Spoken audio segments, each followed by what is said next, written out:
All right, welcome back, everybody, to Ningbo.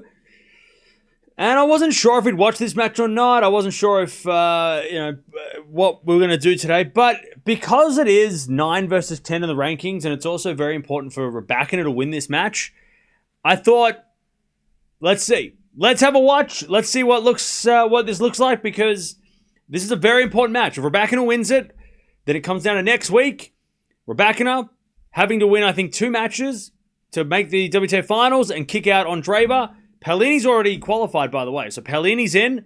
So there's only 1 spot left, 2 players, and only one of those 2 players are playing next week. Now, if Rybakina loses this match, which she very much could, because we'll talk about the head-to-head in a second, but if she does lose this match, Rybakina, then next week in Tokyo, she's going to have to do more work and win more matches if she's going to qualify. So this is all up to Rybakina here. Now, Alexandrova is number 10, and she could be the second alternate.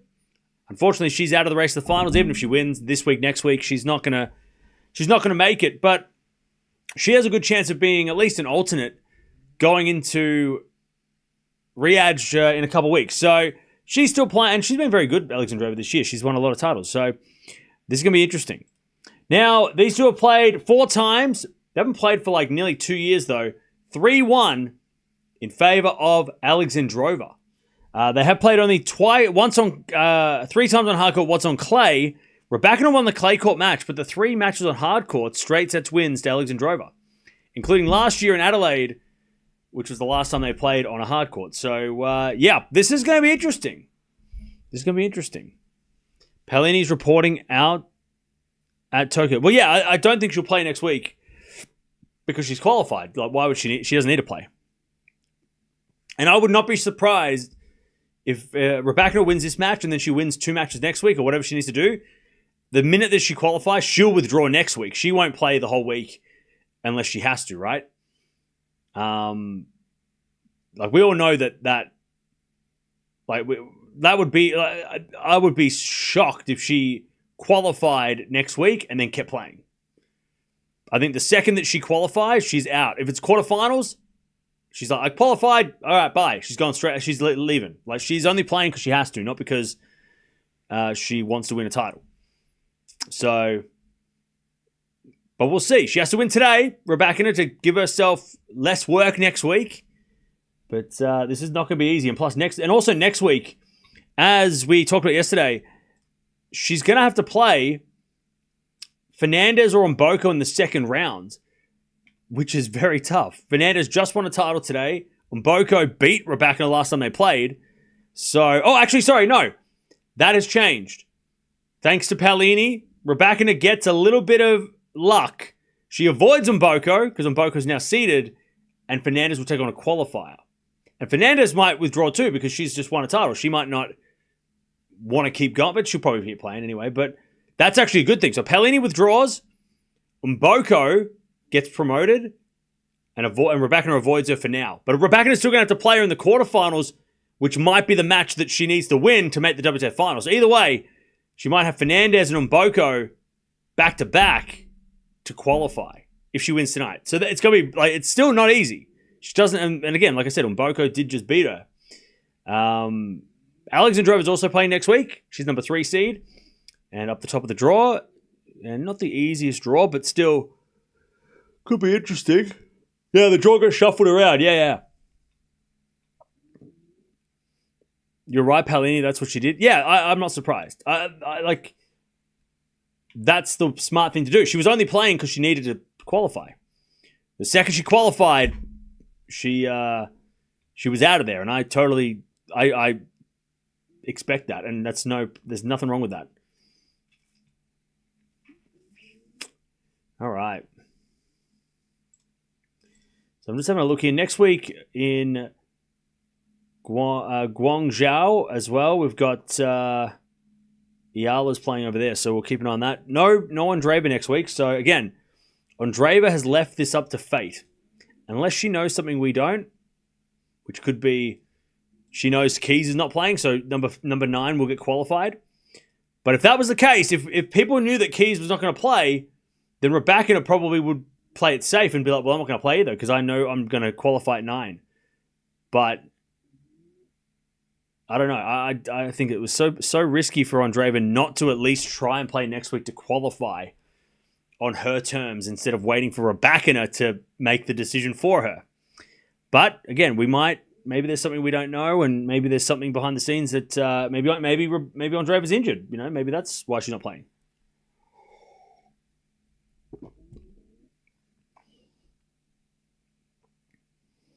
I think Rybakina has to win this and get to the semis in Tokyo, or win Tokyo if she loses here. I think it's, and we'll do the math properly during the stream, but I think it's win tonight and then win two matches to make the semis next week. So win the title here, semis next week, or lose today and make the final next week. I think that's what we came to yesterday, right? So lose today, have to make the final. So you have to win 3 matches next week. Win today, you win 2 matches next week. So either way, she's pretty much 3 wins away. If she can win 3 of the next 4 matches, as long as it's like, obviously, if she loses today, win the next 3 after today. If she can win 3 matches in a row from now on, in her next 4 tries, then she will qualify. So that's probably as simple as it's going to get. As simple as the math can get. All Rybakina has to do is win 3 more matches in a row. Now, luckily after today, she does have a day off. Or she won't be playing till Wednesday at the earliest. So at least she doesn't have to play tomorrow or on Tuesday. She does get a couple of days. And Fernandez, on the other hand, she won today. She has to play tomorrow or Tuesday. So if Rybakina wins and Fernandez both win today, which Fernandez already has, Rybakina will get an extra day off ahead of that. And also 1 less match, because in the meantime, Fernandez will have to play a qualifier before Rybakina's match. So yeah, I kind of want to see, I feel like it would be such a great finale though to the season to follow Rybakina from winning today and then playing Fernandez and Mboko back to back. That would be, especially considering Fernandez just won today and Mboko is dangerous and beat Rybakina last time they played. So for Rybakina to make the finals, she runs through this and then has to win against those 2 players. It would be very, very tough. But I think it'd be very, very fun. If she does, it's well, damn, all right, well, you deserve it. That's totally, you earned it, right?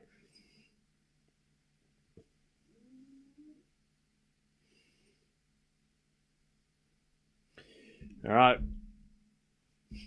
Now, here we go. Players about to walk out on court. They just had the doubles ceremony. That's why we're a little bit delayed. Paolini is not playing next week, and Andreeva is not playing next week. Only Rybakina is playing next week.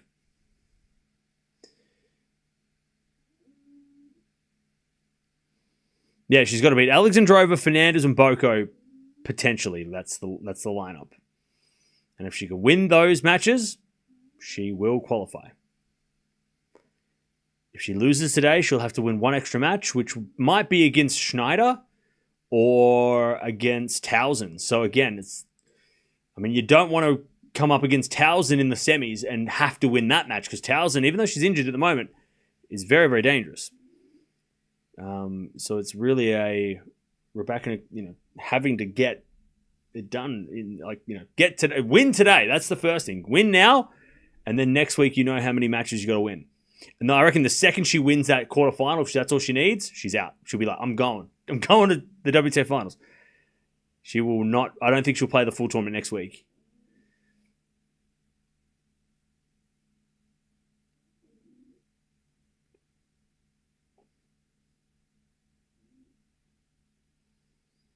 She has losing head-to-heads against all 3 opponents. Jeez, all right. Well, that'll be a really well-earned WTA final spot if she can beat 3 players she has a bad record against. That's crazy. That is crazy.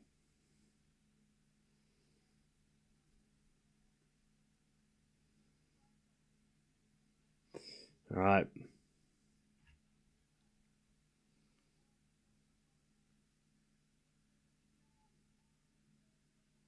Alexandrova walking out on court first. And then we will get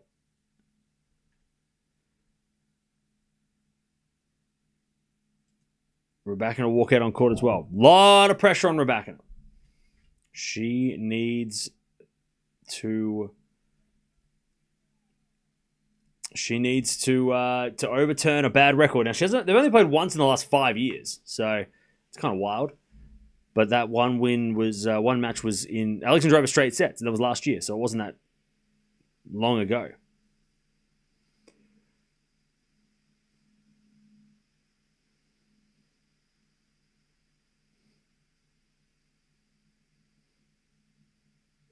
I read somewhere that Alex Andreeva is one of the oldest players to debut in the top 10 ever, have a top 10 debut. Oh, nice.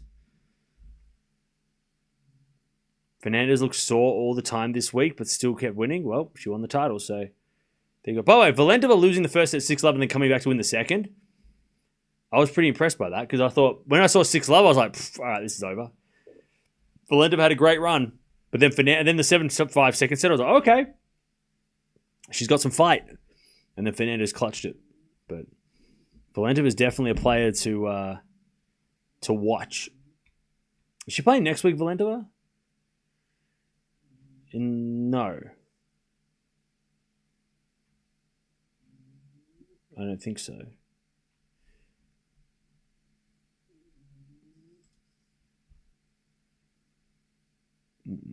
Oh, no, she is. Sorry, she is. She's playing in China. She didn't have to qualify. She was in the tournament, so she is playing next week. Well, she's playing Zhu in the first round, who beat Andreeva this week, so not an easy first round. Someone who is also getting into some form.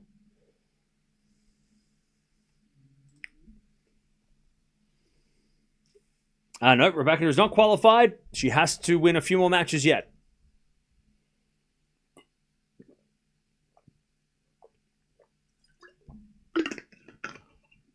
All right.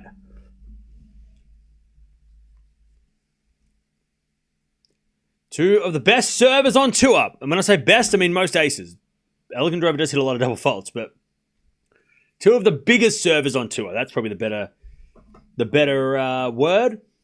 Two of the biggest servers on tour. Let me have a look at what the stats show for Alex Andreeva's serving. Because Rybakina served the most aces for the year.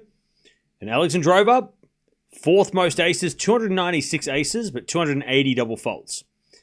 So more aces than double faults, but barely. Alex Andreeva's second most double faults behind Coco. Coco's at 405 double faults. Yowch. And Rybakina's at 419 aces this year, more than anybody else. Service games won. Rybakina number 2 in the rankings, and Alex Andreeva number 20. So she does get broken a lot more. Breakpoints saved. Neither of them are really high up. Service points won. Rybakina second with 63% of her service points won this year, and Alex Andreeva 13. What else? First serve points won, 74% for Rybakina, which is third most for the season. First serves in is a really weird stat because they're putting players from like 500 in the world in there. By the way, Swiatek has played the most matches this year out of anybody. 76 matches. Followed by Sabalenka at 70 and Pegula at 69. Alex Andreeva at 66. And Rybakina has 65 matches, which is probably the most. How many? I mean, this is the most she's played. Because remember, usually Rybakina's injured, but it feels like this year Rybakina's played everything. Like, when was the last time Rybakina missed something because of injury? It feels like maybe the start of the year that Rybakina was not active, but this is the first time she's played this many matches for a long time. 51 wins, 19 losses. Last year was 43 and 11, so 54 matches. 47 and 15 back in 2023. 40 wins and 21 losses back in 2022. 2021 was 33 wins, 23 losses. So, yeah, most wins she's had in a single season since 2019. And it seems like it's her second 50-plus win season, 51 wins, after 2019, where she won 57 matches. So, yeah, this is one of the most active seasons that Rybakina has ever had, which means one of the most injury-free years that she's ever had, which is great. So let's hope she can finish it off with qualifying for the WTA final, so we can watch her finish the season strong, because she's having, by those numbers, having one of her better years, or one of her best seasons, or most healthy seasons. The only thing that's been like a problem was her coaches, right? The coaching issues that she had at the start of the year, but fatigue and her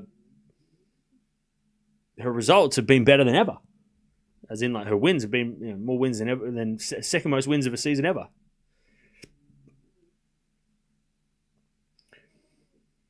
Also beaten Sabalenka a few times, pushed Sabalenka a few times. I mean, it's been a big one.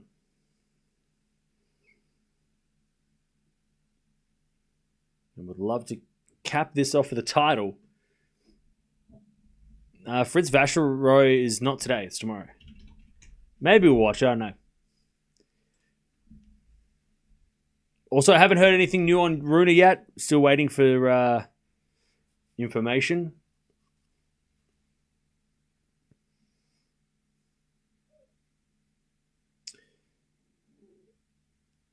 But he could be out for a while.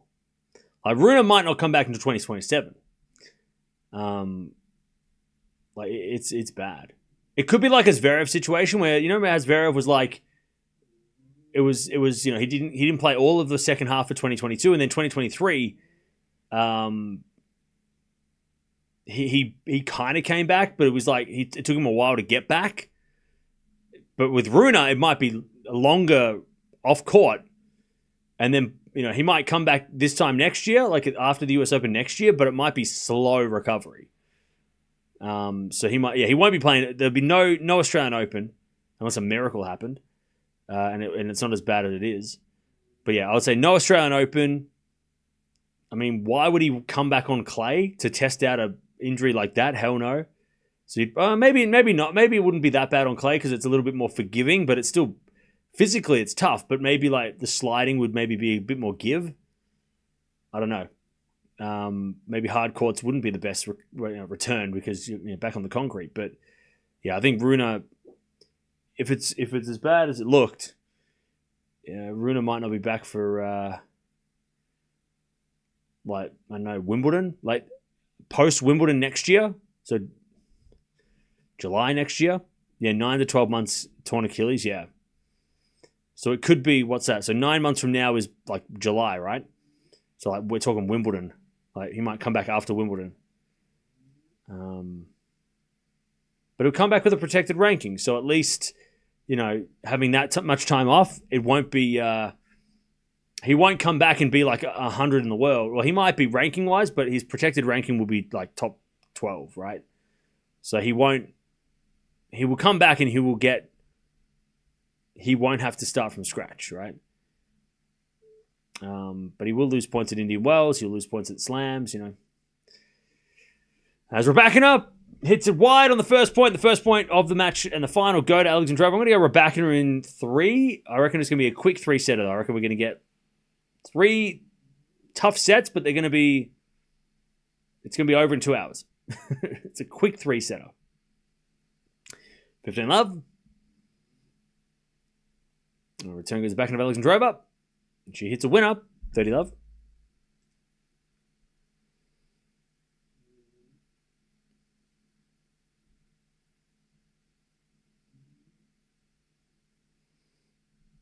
All right. Serve again. Into the forehand of Rybakina. Forehand from Alexandrova to the forehand of Rybakina. Alexandrova with a slice. Goes wide. 30-15. Rune having surgery today, apparently? Okay.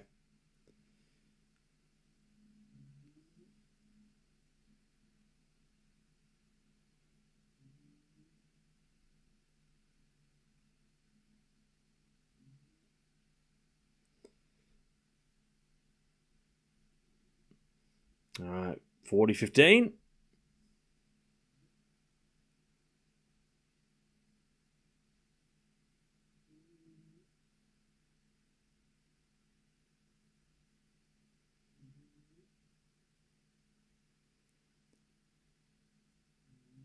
As return goes in the front of Alexandrova. Forehand Rybakina to the front of Alexandrova. Rybakina again to the front of Alexandrova. As Rybakina goes down the line, Alexandrova pass. Rybakina volleys a winner, and it's 40-30. By the way, Chad, I went to IKEA today. Check this out. How cool is this, like, random ass... Like, this is... it's just like a power board, but it's in the shape of a ball. It was like $10. I love it. It just looks like a... Maybe I'll paint it green. It can be a tennis ball. It's weird. It's got some funky shit down there. Kind of cool, I know, right? I saw it and I was like, I want one of those. This looks different. Great find, I know, right? It's got a really long extension cord, too. Anyways, 40-30. There's a backhand from Alexandrova to the forward of Rybakina. Alexandrova hits a drop shot off the tape. She didn't mean it, so she says sorry. And it's 1-love. But yeah, it's got like... It's only got 3 like power points, but it's got USB, so... But yeah, it's cool. It just looks like a little... When you plug it all in, it looks like... Oh, look! You can apparently attach it to something too. That's cool. I didn't even know that. So I could attach... I could like attach it to the wall. That's kind of sick. Anyways, his new toy, literally a power bank. Like it's not a toy. It's just a general accessory. I think it looks cool.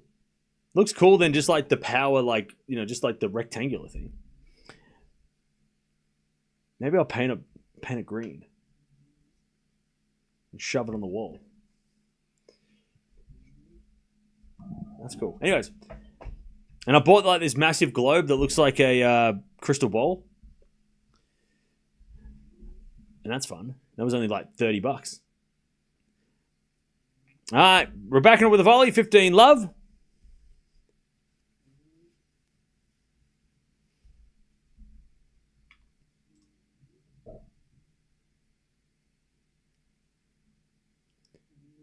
$15-love.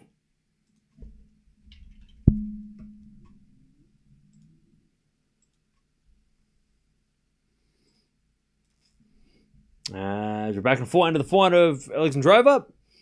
Forehand again from Rybakina. Into the forehand of Alexandrova. Rybakina backhand. Goes long. 15-all.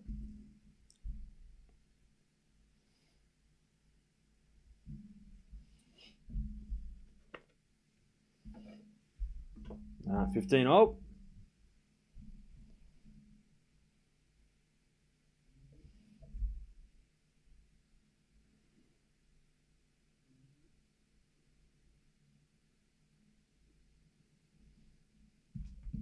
All right, 15-all.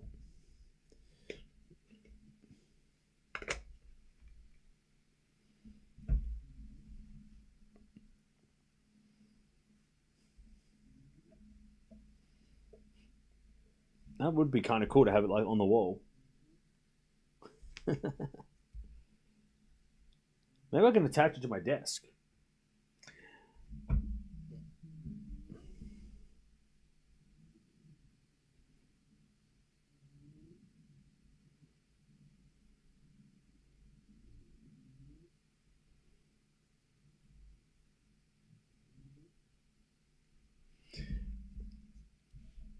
All right. 15-30. As with a backhand from Alexandrova to the forehand of Rybakina. Alexandrova to the forehand of Rybakina. Rybakina hits a lovely forehand winner down the line. A little bit of a jumping forehand. Rafa forehand flick down the line.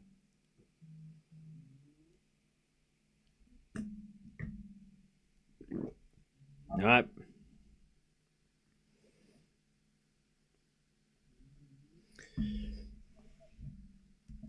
30-all. So if Rybakina wins today, I think we've worked out that she only has to win 2 matches next week. So she has to make the semifinals next week if she wins today. If she loses today, she will have to make the final next week. So the math is either final or win semifinal. And if she had lost yesterday, I think she would have had to make the final next week as well, which would have worked out. But we'll wait. Again, we'll talk about this at the end of this match because we'll have a much clearer picture. But at the moment, I think it's win tonight, semifinals in Tokyo, lose tonight, final in Tokyo. So either way, she's either going to have to win 2 matches next week or 3. And it depends on tonight. So like we said earlier, pretty much she's got to win 3 matches. 3 more matches in the next 2 weeks. She has to win 3 matches in the next 2 weeks. Or in the next, next week. 3 matches in three out of her next 4 matches she has to win. I think does that make sense? Anyways, forehand goes into the backhand of Alexandrova. Deuce. As Rybakina backhand to the forehand of Alexandrova. Rybakina forehand again. The forehand of Alexandrova. Alexandrova wins the point. Rybakina hits a wide. Advantage Alexandrova. Will Keys play WTA finals? Yeah, so this stage she's playing. So that's, yeah.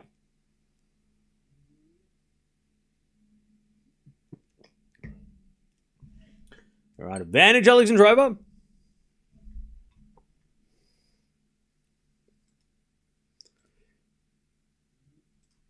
Advantage Alexandrova. To get the break. Rybakina serves a fault. Second serve.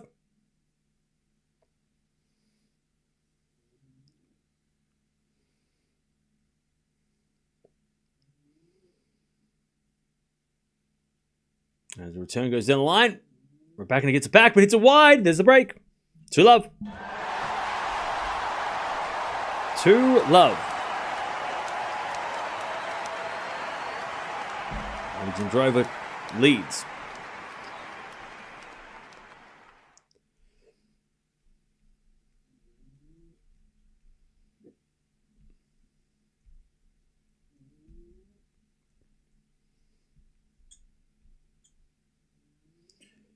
All right, serve again.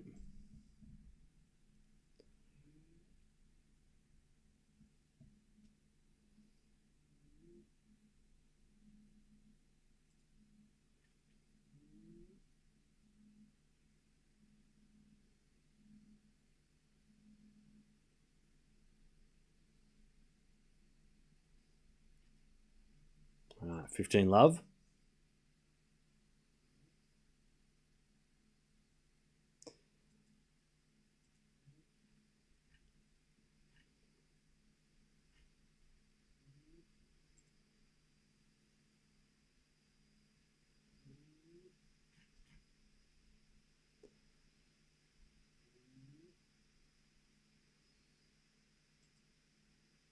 As Rybakina 15-0. Wins the point.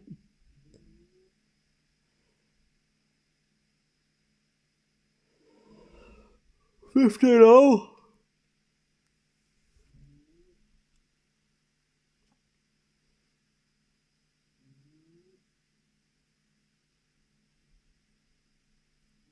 As the return goes out by Rybakina. 30-15.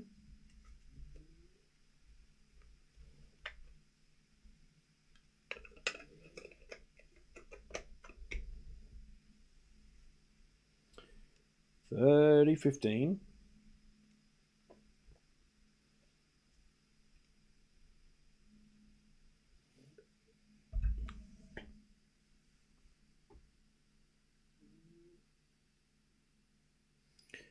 Rybakina hits a winner on the return. 30-0.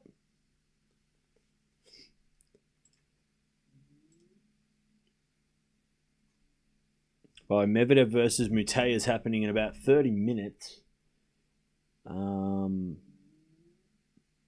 Also, is it Ruud versus Humbert in the final of Stockholm and FAA versus Lehechka? There's some crazy matches. They're all kind of insane matches. Not insane enough for me to stay up all night, but I'll probably watch them in my own time. As Alexandrova hits a forehand winner, 40-30. My prediction, buddy. I said Rybakina at 3.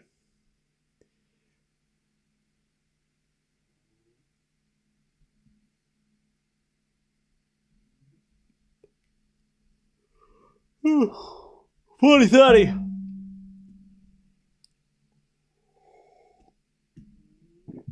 As backhand goes into the backhand of Rybakina. Forehand now from Alexandrova. As Rybakina to the forehand of Alexandrova, and Alexandrova in the nets. Let me get the deuce.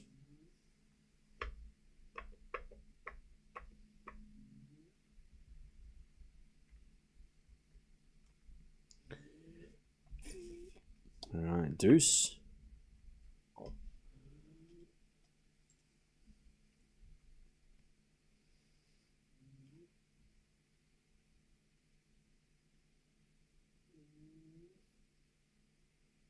As the return goes out by Rybakina, advantage Alexandrova.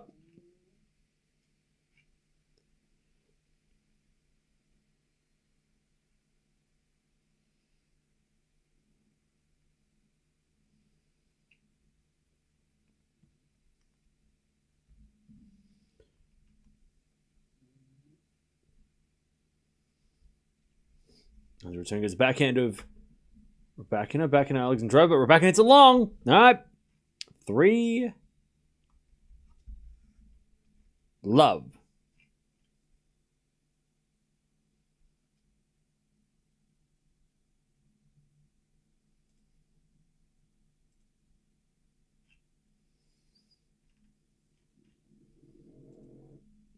All right, 3 love.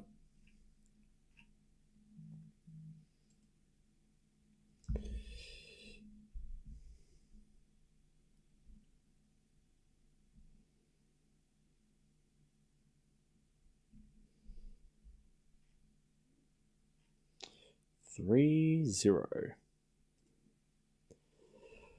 Does Rybakina look injured? No.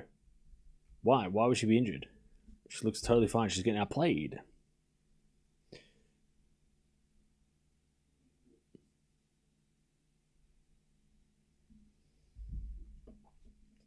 All right.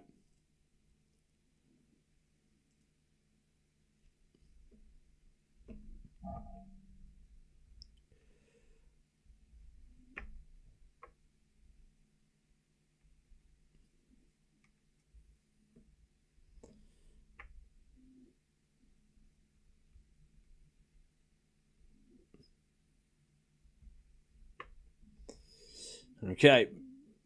3-0.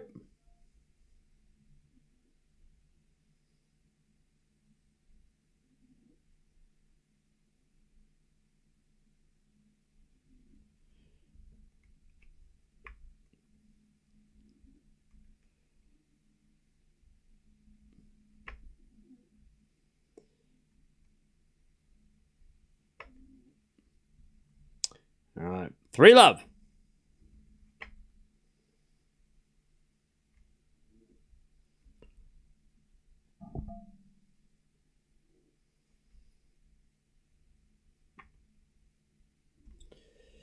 All right. 3-0.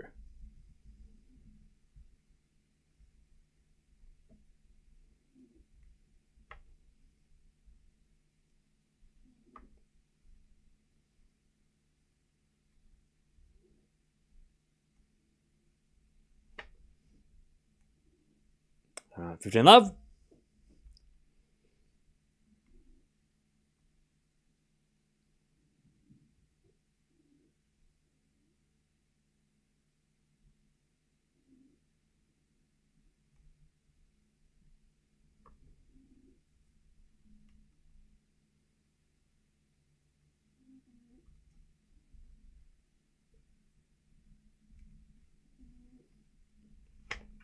So that goes in there by Rybakina. 15 all.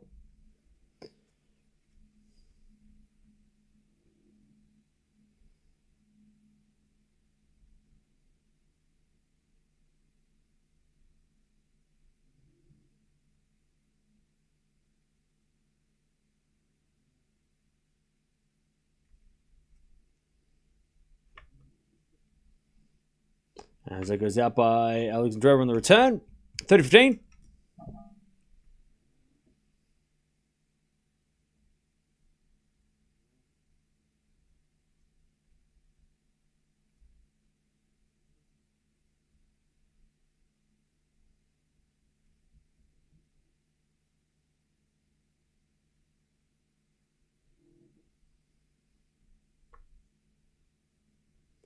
As Rybakina comes in and puts away the lovely volley, and it's 40-15.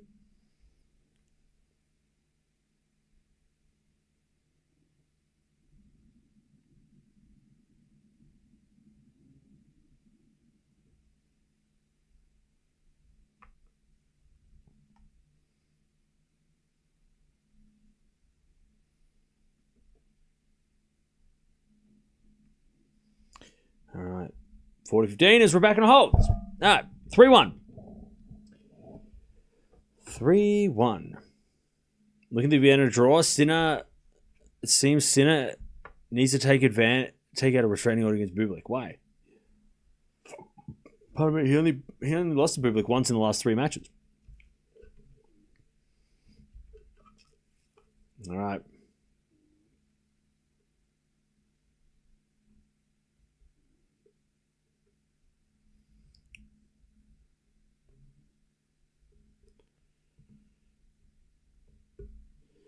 All right, Alexandrova with the break, 3-1. As that goes into the net by Rybakina, 15 love.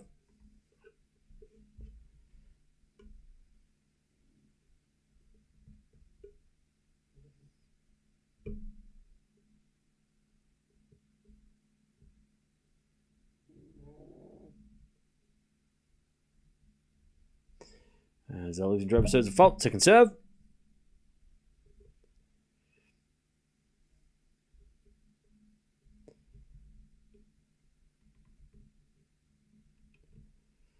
As we're back in now from Rybakina to the backhand of Alexandrova.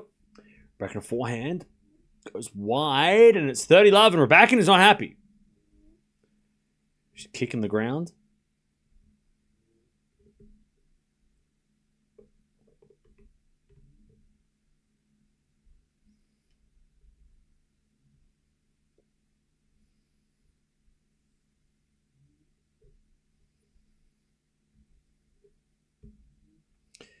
All right. We've got a let from Alexandrova. Alexandrova serves again.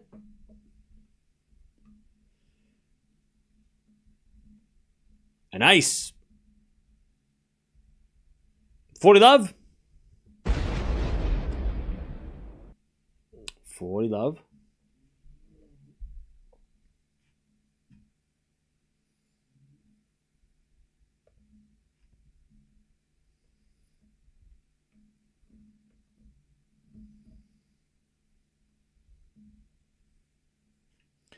As Alexandrova hits it out, and it's 40-15.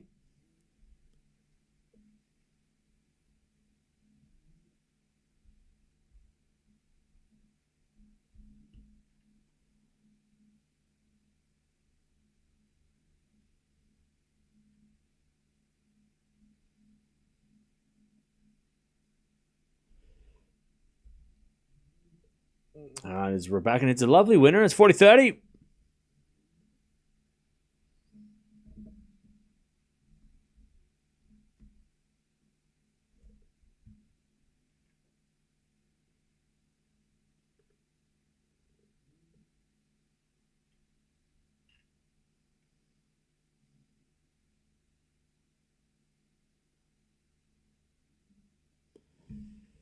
All right. 40-30. Alexandrova got a 4-1.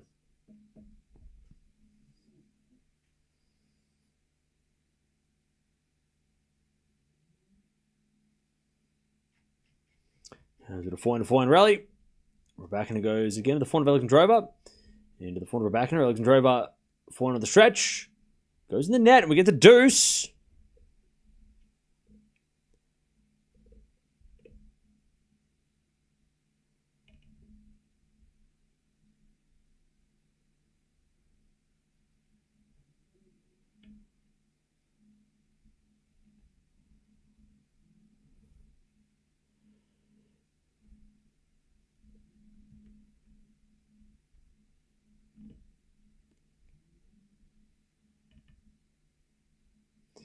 All right. Alexandrova serves the fault second serve. Yeah, Alexandrova was up 40-15. This is a poor game. But if she holds, all is forgiven. As return goes the front of Alexandrova. But Alexandrova hits it out. Advantage Rybakina to take the break back.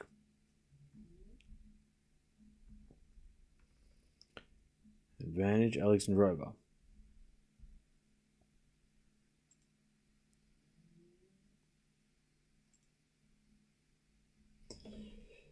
Advantage Rybakina.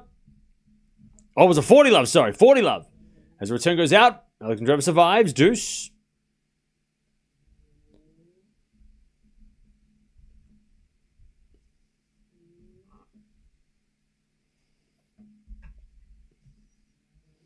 And we get the deuce.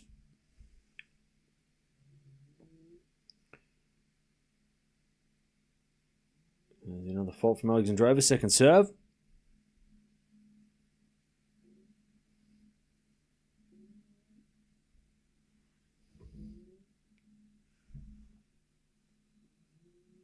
As the return goes back into Alexandrova. Rybakina backhand goes long, and it's advantage Alexandrova. Oh, man. Advantage Alexandrova to take the 4-1 lead in this first set.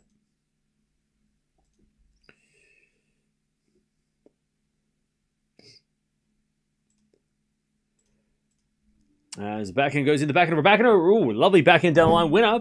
We get the deuce.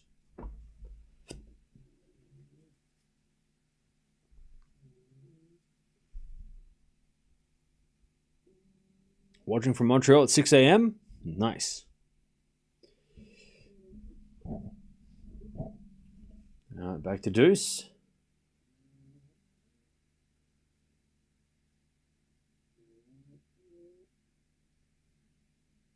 Alexandrova serves again. Into the forehand of Rybakina. Forehand Alexandrova to the forehand of Rybakina. Alexandrova hits it out. All right, advantage Rybakina.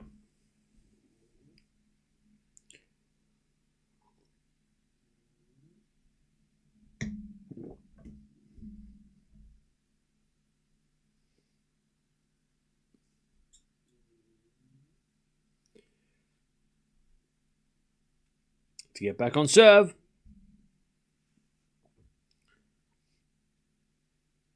Serve to the forehand of Rybakina. Backhand Alexandrova. Into the backhand of Rybakina. Alexandrova backhand again. The backhand of Rybakina. There's Alexandrova forehand to the forehand of Rybakina. And then Alexandrova goes down the line. Rybakina slices it back. And then Alexandrova forehand cross court. Rybakina gets it with the slice, but it's in the net. She had the chance too. And we get to deuce.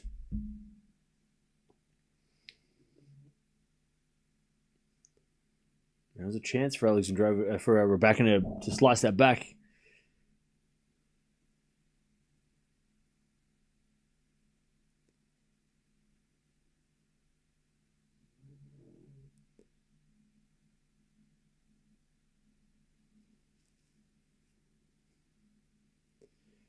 All right, first serve's a fault, second serve.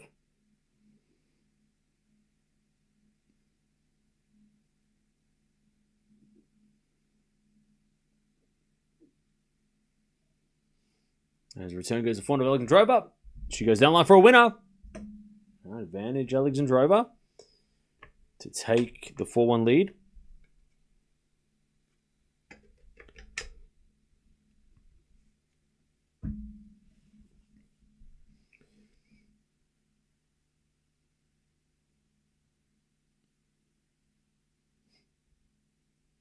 Serve into the forehand of Rybakina. Rybakina hits it out. All right, 4-1. 4-1. Hey Cam, I'm glad Layla's win. She has finally proved that she's better than Raducanu, more consistent, I should say. She ain't getting that trophy. Like, there's no like retroactive slam champions. She might look. She ain't getting that US Open. She ain't getting that. Like, they're not going to give it to her. She's gonna have to win it again. Like, try and win it. But I agree. Like, Fernandez winning multiple titles over her career since the US Open has been better. But they ain't going to go back and go, you know what? sorry, Emma, you haven't been as good as Layla since that US Open. We're going to give Layla the trophy. And they're not going to do that. So no matter what happened since then, Rybakina still won that US Open. So proves that she's better. But Raducanu still got the US Open. That ain't going to change. She's still got that big trophy. She's still a Grand Slam champion. That's not going to change. Layla's going to have to win the next one. But I love that Layla is... she's been very consistent. Winning multiple trophies since. Raducanu has been good this year too, though. I know you probably don't want to hear that, but Raducanu has definitely had her best season. And she's been consistent. She's gone from 60 to 30 in the world.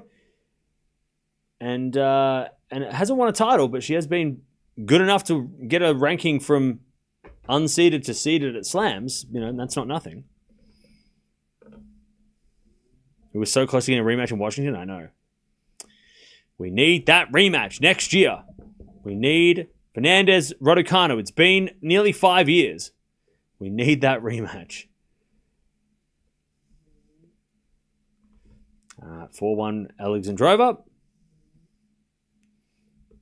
We've waited too long for that rematch.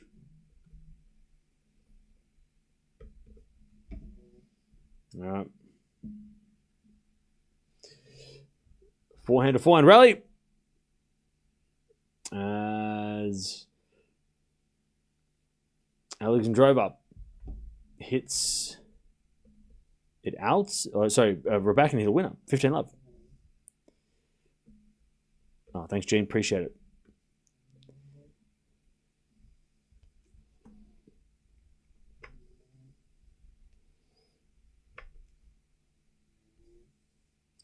Fernandez is a fighter. Raducanu is not. Raducanu this year has definitely shown more fight than previous time for sure.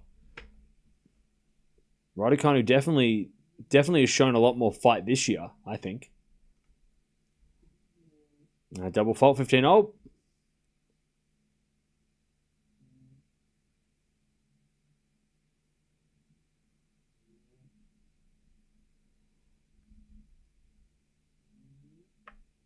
Serve again. Here's a fault, second serve.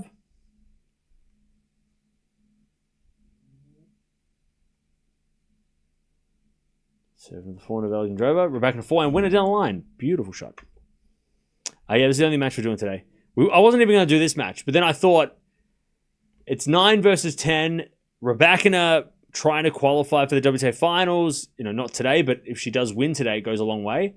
So I thought it feels like yesterday's match. It's appropriate, this match, to watch because it has a lot of things. There's a lot on the line, right?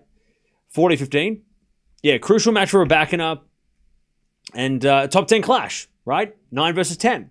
So we've got to watch them top 10 clashes. And plus, it's a good time zone for me right now. So I was home. I had no plans. So it all kind of worked out. All right, 4-2.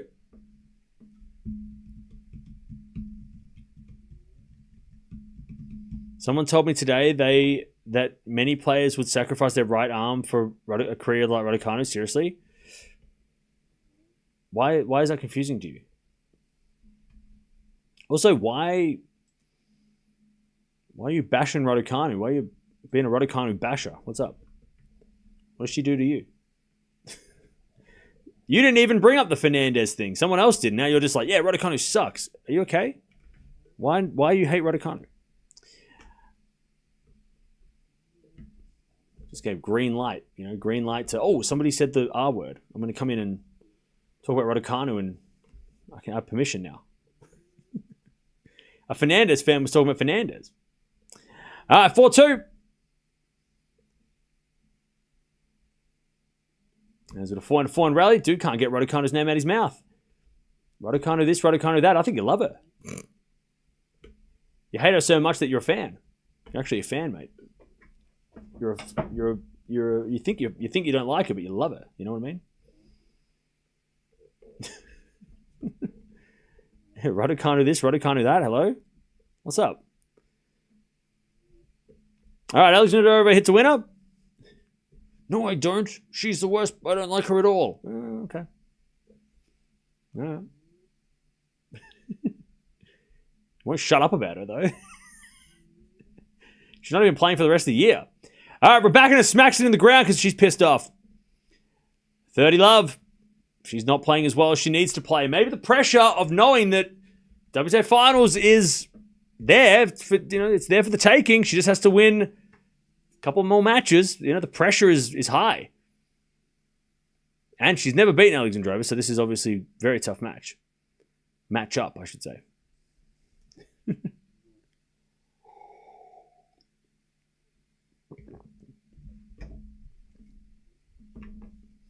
All right, 30 love.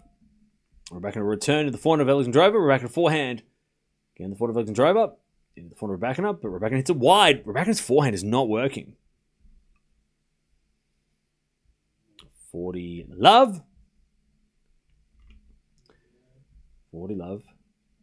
I didn't bring up Raducanu here. Someone else did before me. Yeah, but it's all right. We're just having fun, all right? We're just mucking around. Don't worry about it. It's not that deep. We're just joking. Don't worry. Don't worry. It's fine. Everything's fine. 40 love. 40 love. And it's double fault from Alexandrova. 40-15.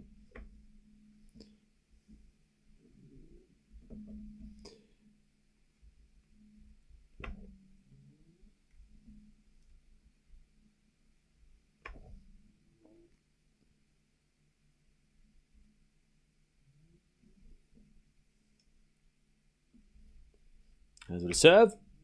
Into the forehand of Rybakina was a fault. Second serve.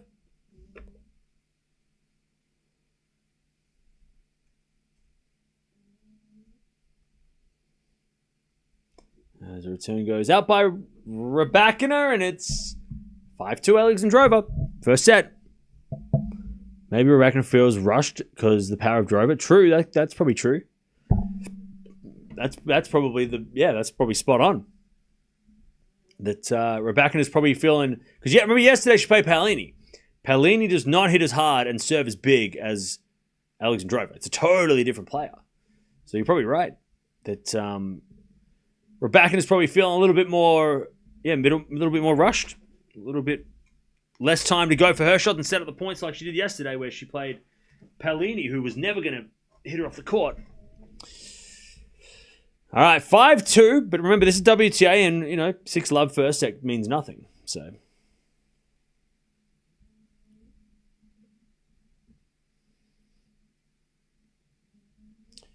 Alexandrova handles flat, pacey shots very well. True. I mean, Alexandrova's not number 10 in the world because she tripped over and accidentally got there. She worked her ass off to get to number 10 in the world.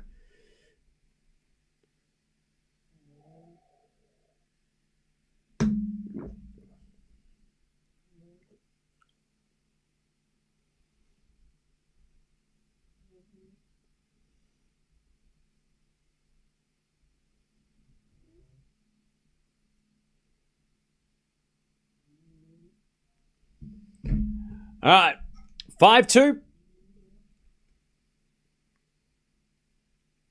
Alexandrova first set. Rybakina's going to serve to stay in the set.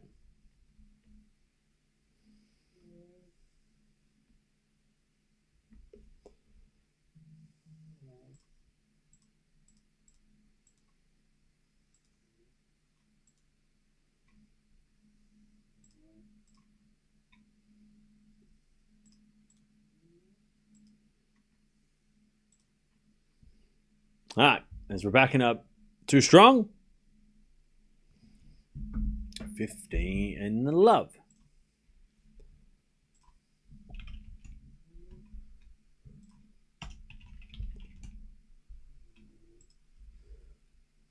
Love.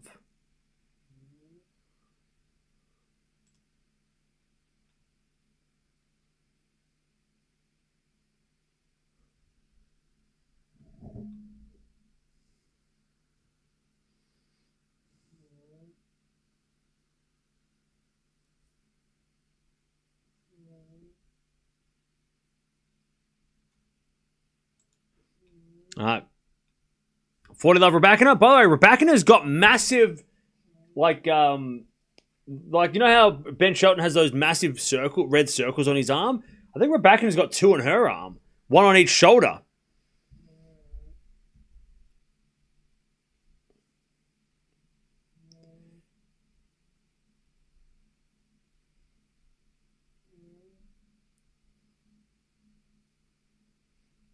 So, yeah, maybe some...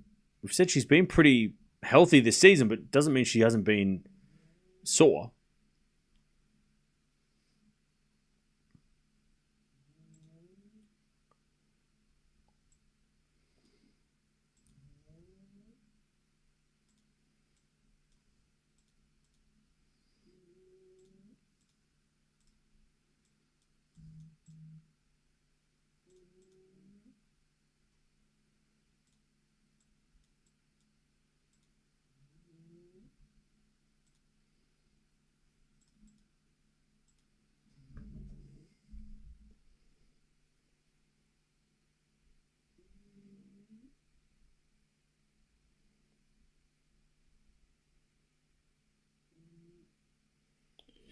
All right, 15 love. Alexandrova serving for the first set.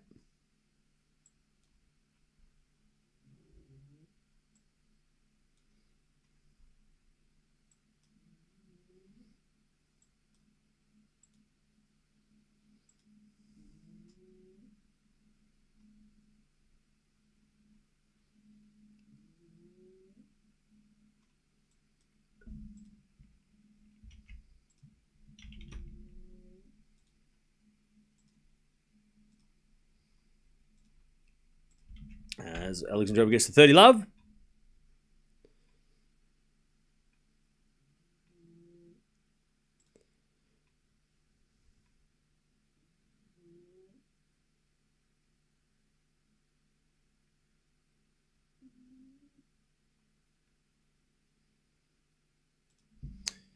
All right, 30 love. As Alexandrova hits a forehand.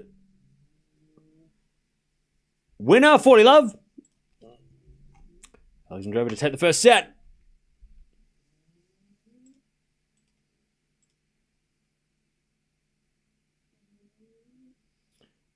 Forty love. And she serves a fault. Second serve.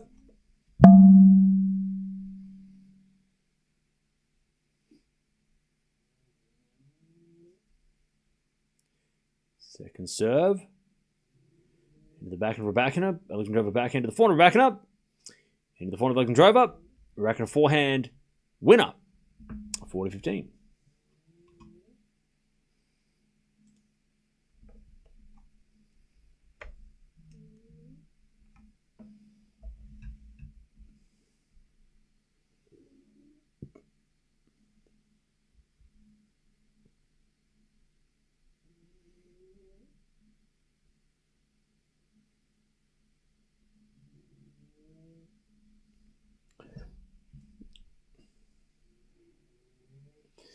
All right, 40-15.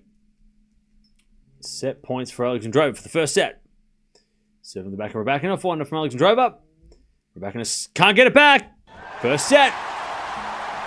First set. In the bag.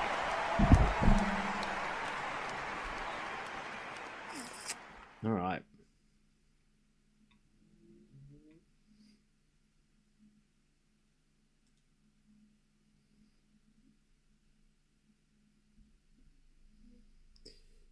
All right.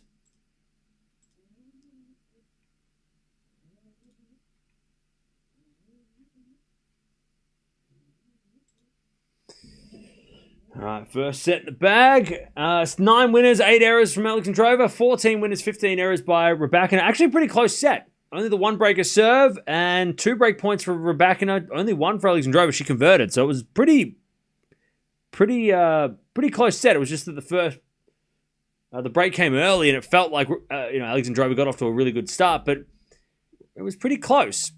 Just that 1 break that was in it.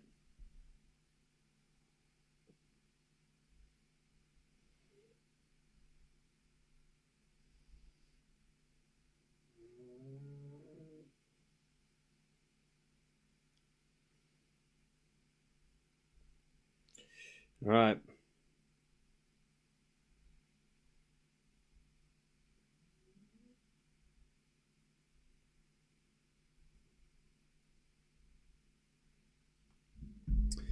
All right. First in the bag, though, for Alexandrova.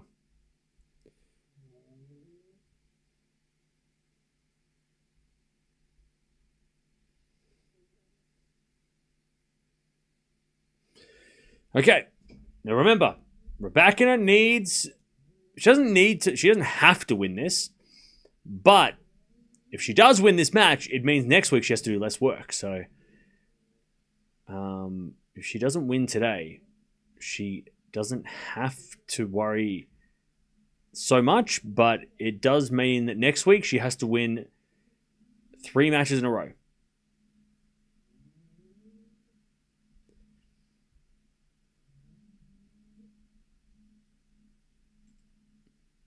All right.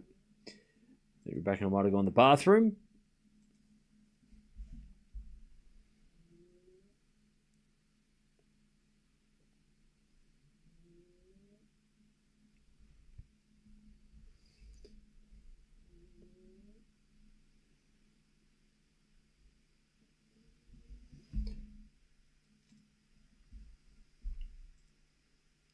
All right. Rebecca did not lose the first set to Yashemska, okay?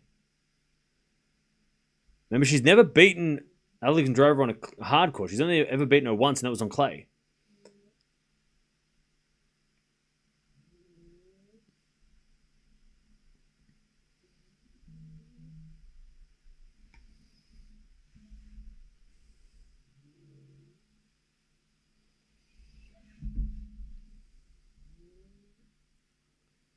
All right. Rebecca back on court.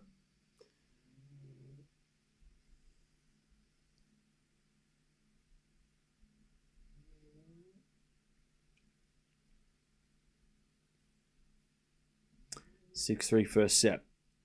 Goes to Drover. Medi's on court. Yeah, he should win against Mute because Mute's never won a title, right? He's never won a title, so Medi should win that. All right, Alexandrova. First set in the bag. Rybakina needs a recovery. She's got a good start in the second. There's a return. There's a forehand of Rybakina. Rybakina, it's a winner. 15 love.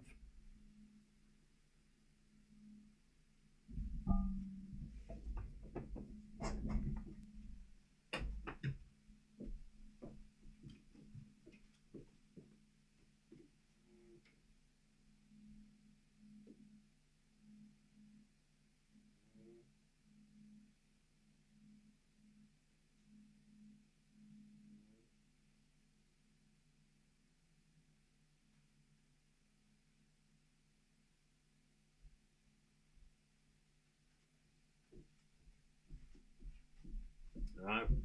30 love. Rybakina gets a little lucky. 30 love.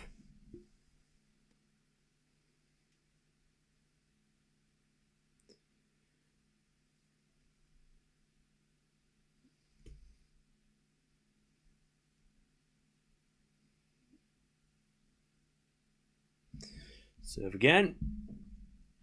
It's a fault, second serve.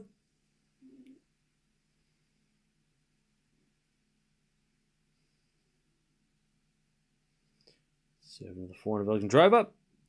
Rybakina down the line goes long. 30-15. Medi's already got a blood nose. Is that true?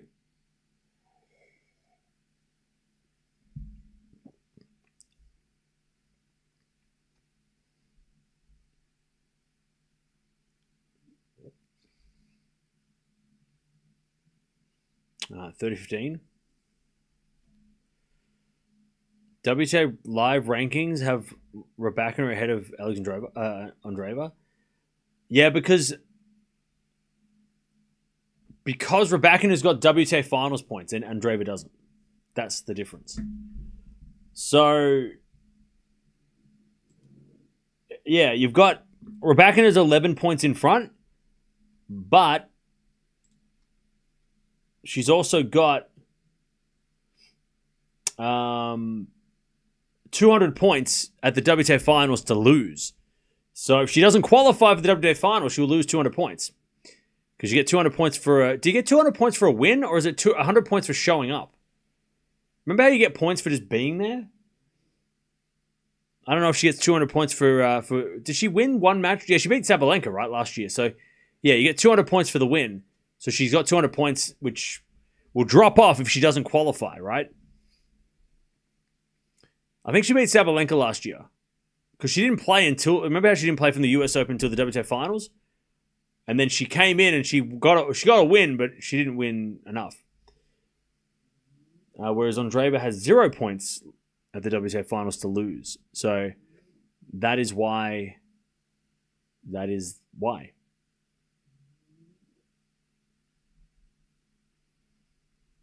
All right, one love.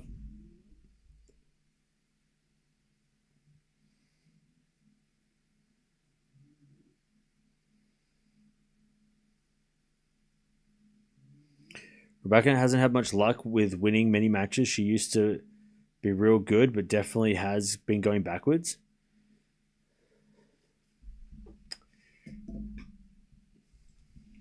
Let me have a look.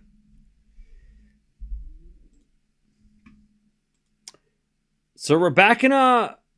All right, so this is Rybakina's last couple of tournaments, right? She lost to Sabalenka in Wuhan. She's made the final here.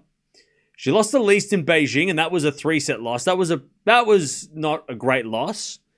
She lost to Vondrousova at the US Open in the 4th round, which was her best US Open, but also Vondi underrated. And then Vondi, unfortunately, didn't play the quarters, remember? She had to pull out. She lost to Swiatek in Cincinnati. She lost to Mboko in Montreal. She lost to Fernandez in Washington. Towson at Wimbledon. Sabalenka in Berlin. Maria in Queen's Club. Swiatek at Roland Garros. She won Strasbourg. She lost to Andreescu in Rome, Svitolina in Madrid.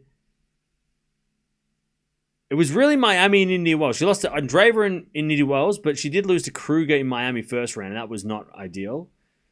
Dubai, she lost to Andreeva as well. She lost to Swiatek in Doha, Bencic in Abu Dhabi, who I think all went on to win the titles, right? Except for Swiatek in Doha. Keys at the Australian Open, and then Swiatek at the United Cup. So, it hasn't been terrible. I mean, losing to Andreeva in March, everybody did, right? February, March, Andreeva was on fire. Keys at the Australian Open, okay. Bencic at Abu Dhabi, okay. Swiatek, she's been struggling against Swiatek, which she hadn't last year and the year before, but, you know, she's losing to Swiatek more. Okay, Swiatek figured it out. That's fine. Swiatek still is a very good player. Lost to Sabalenka a couple of times. The Mboko loss in Montreal was definitely a shock, but then Mboko won the title, so okay. Lise in Beijing was a bad loss, but Lisa's been pretty good this year. Not like top 20, but I mean, that was probably a bit of a surprise. Maria won the whole Queen's Club after beating Rybakina, so I mean, that's not terrible. Hindsight. Andreescu in Rome's a weird one, because Andreescu isn't great on clay and hasn't really done much since. Kruger in Miami was a big loss because Miami would have been something that... I mean, Rybakina was in the final the year before, right? So I don't think Rybakina's been that bad. It's just been a couple of maybe missed opportunities and let a couple of matches slip. Like losing to Vondi at the US Open in a close 3-setter when Vondi then didn't play the quarterfinals and Sabalenka made the semis, and maybe Rybakina could have been an interesting match in the quarterfinals against Sabalenka. The least match in Beijing was a miss, right? That was an opportunity lost where she could have gained a couple of wins. But other than that, I mean, Fernandez won Washington. Okay, Cincinnati went to Swiatek. Mboko lost in Montreal. Won Montreal. Svitolina on clay is good. It's not a bad loss. I would say there's only probably like 3 tournaments that you're looking go, should have done better. But Indian Wells, she lost to Andreeva. Dubai, she lost to Andreeva. She won both those tournaments, right? So she only loses to the eventual champion she's been losing to the eventual champion a lot. Wuhan, Sabalenka. Obviously, Sabalenka didn't win Wuhan, but, Sabalenka then, lost to Pegula very closely in the next round. So she's been in the mix. As Rybakina hits a wide and we get the deuce. Let me have a look. So she's lost 21 matches this year.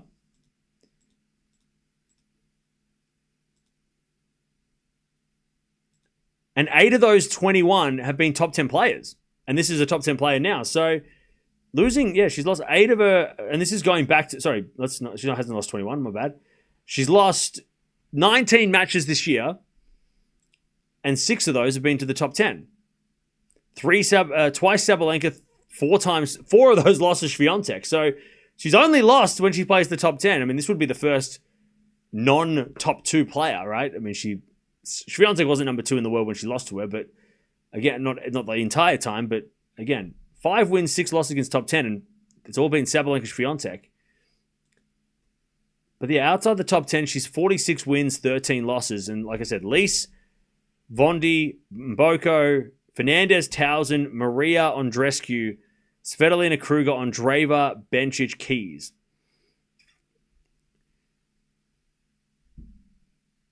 I mean, is that a bad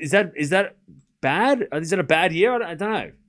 Anyways, advantage Rybakina to get the break in the second. Is we back in now from Rybakina. Into the net, we get the deuce. It doesn't feel like she's had because the thing is, last year and the year before, she'd have a month or 2 on the sidelines where she was injured. So she's playing a lot more, which is good. But I wouldn't say she's gone backwards. She's not gotten worse. She's just let a couple of matches slip. And she also probably should have. 12 months ago, she wasn't losing to Swiatek, right? So that's been a big difference. Losing 4 matches to Swiatek when she hadn't had to worry that much about Swiatek, that's definitely changed it up. And then she should have beaten Sabalenka in Berlin, right? That was a miss. But I don't know. Stagnated but not gotten worse. I don't know. I mean, I kind of give her a bit more of a break because she also had like a turbulent coaching situation. I'm not saying just like with her current coach. I'm saying like the coaching situation with the coach was getting banned and suspended, and then other coaches were coming in, but it wasn't working, and it was all like a mess. That happened for the whole first 6 months, right? As that backhand goes wide by Alexandrova, she breaks 2-love. So like she had a pretty rocky ride. Obviously the Goran coaching experiment didn't work, and then her coach got banned or suspended for however long, and then she got another coach in, and he was there kind of like to help, but the main coach was really still the main coach, and now he's back, right? So you got to think that's got to take a toll on her as well. But at least physically, she's not broken down, that's always been the main problem. But her results are, if I compare her to Paolini, for example, she hasn't won a 1,000 like Paolini. But Paolini's record this year, 46 wins, 18 losses. Right? And Rybakina, has won more matches, lost a couple more, but won more matches than Paolini. And Paolini's lost to she's lost to players like Ito, Rakhimova at Wimbledon. Random. That was a random match. Sakkari in Madrid, a little bit strange, even though Sakkari, we know how good she has been in the past. So the only difference is that Paolini won Rome. If Paolini hadn't won Rome, then that could have been the difference between the Rybakina qualifying and Paolini qualifying, right? So really, the Rome win was the difference between those two, in my opinion. There's a backhand rally, 30-love here. There's a backhand on the stretch into the backhand of Alexandrova, backhand of Rybakina, the forehand of Alexandrova in the net, 40-love. Massive turnaround here in the second.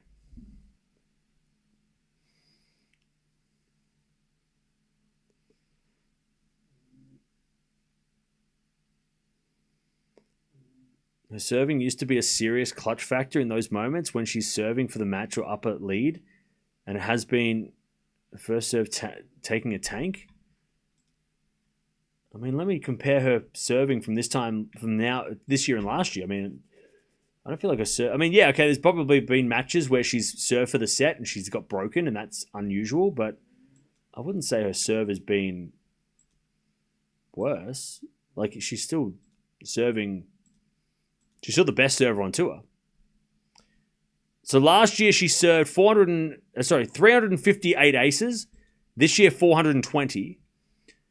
She's won 81% of service games this year. Last year it was 79%, so that's up. So she's winning more service games. Service points won last year, 63%. This year at 63%, so that's stayed. Break points saved last year, 63%, now to 64%. First serve points won, 74% this year. Last year it was 72%, so that's also up. Double faults last year, 137. This year at 192, but that's because she played twice as many, played 10, 15 more matches. But she's also hit more aces. So first serves in last year, 61%. This year, 57%. So that's dipped. But is that because she's trying to hit the ball harder? So when she gets the serve in, she wins more points? I don't know. She has to hit more aces, so maybe she's going for more on her serve. That might explain that. Last year was number 9 in the world. This year, number 9 in the world. So I would say that her serve is... Again, I don't think her serve has changed that much. A little bit better here, a little bit worse here. Kind of evened out a little bit. I think her serve's been just as good.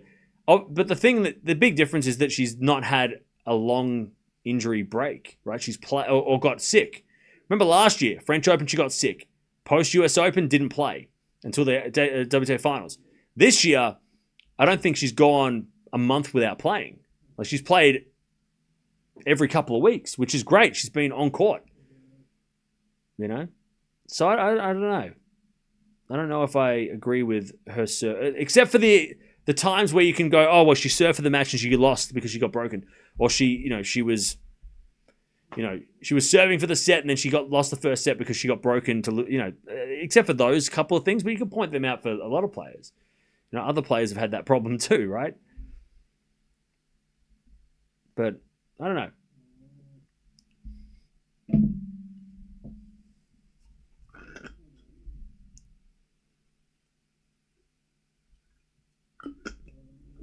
And now she's up 3-love.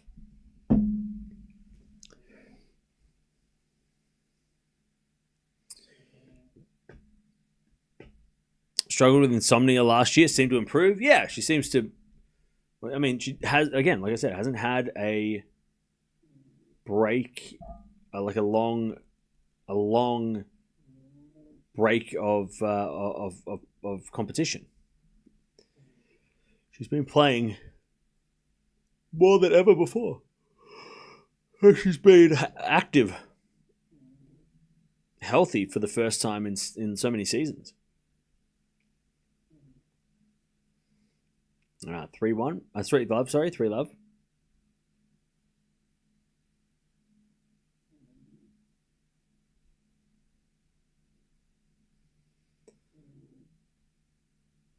And Alexandrova hits in the net. Love 15.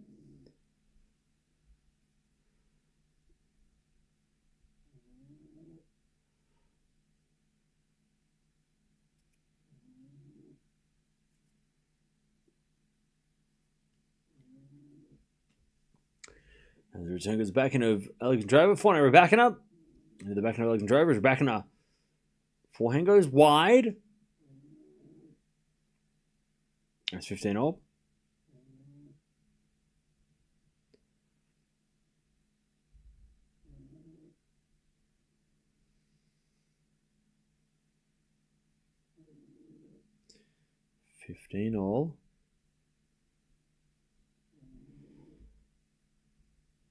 Serve again.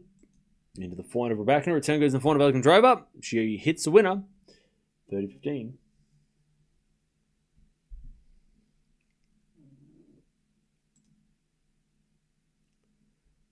30-15.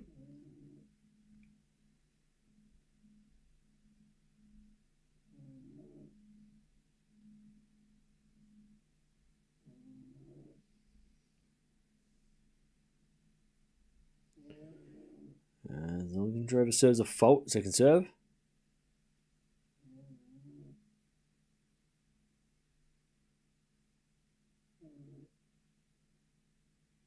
Serve the backhand Rybakina. Alexandrova back into the forehand Rybakina, who puts in the open court for a winner.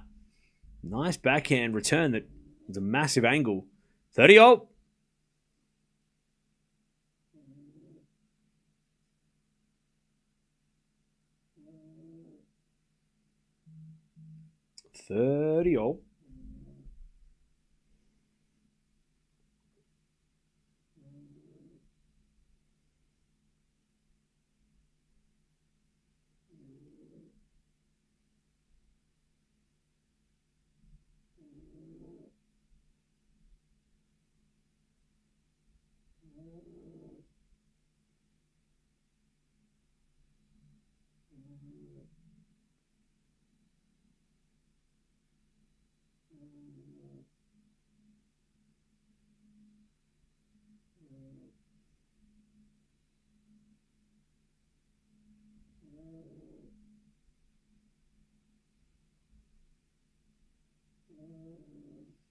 All right, 30-40. Chance for a double break.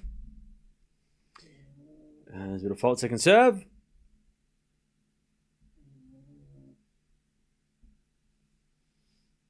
Second serve. Into the forehand Rybakina, backing out from Alexandrova. Into the forehand Rybakina. Alexandrova forehand on the stretch. In the net, for love. For love.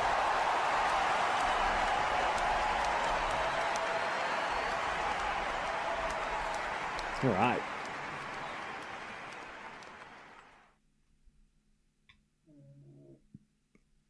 For love.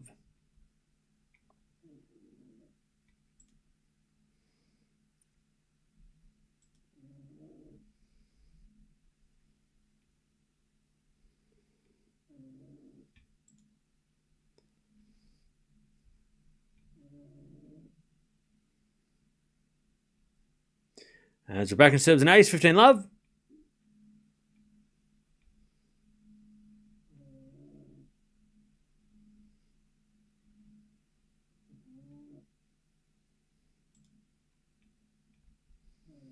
And Rybakina serves another ace, 30 love.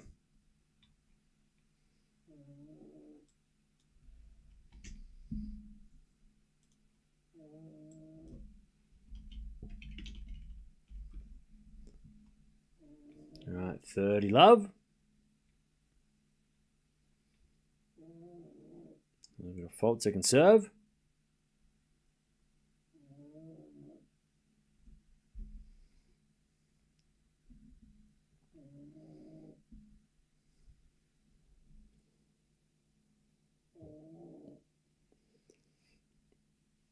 There's a bit of forehand from Rybakina, inside out. Goes wide. All right, 30-15. Jewel just missed. Just missed.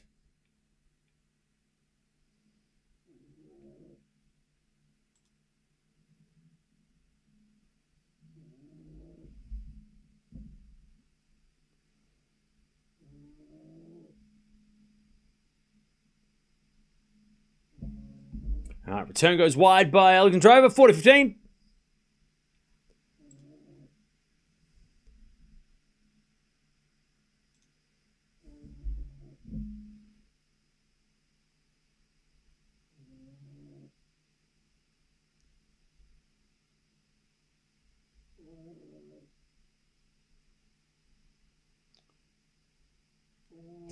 All right, 5 love.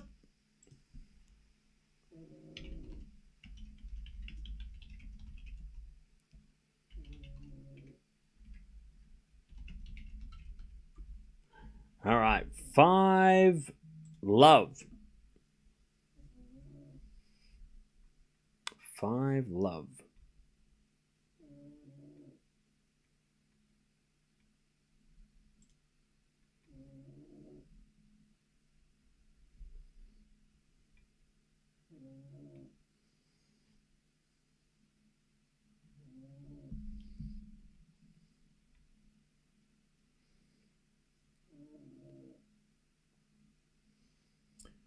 All right.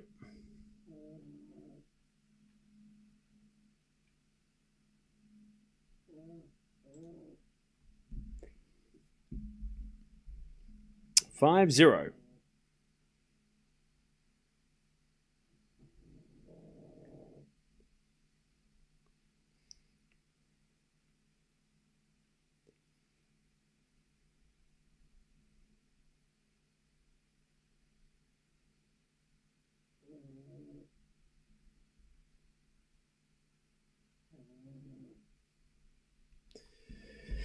All right. The Rybakina critics sure have quite down. Yeah, should be dominating. This feels like the Rybakina Bagel Sabalenka in the Brisbane final, yeah.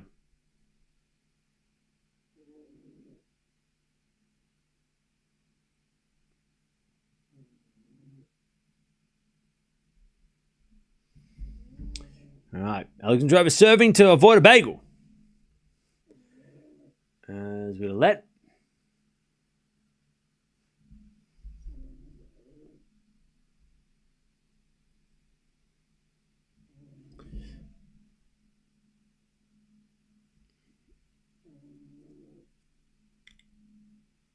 And as the return goes out by Rybakina.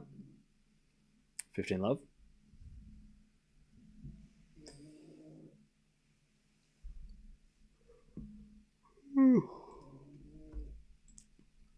By the way, Medvedev's down a break already.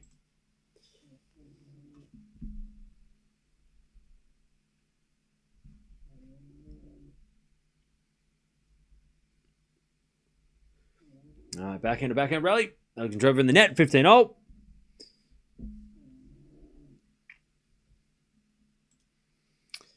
$15-all.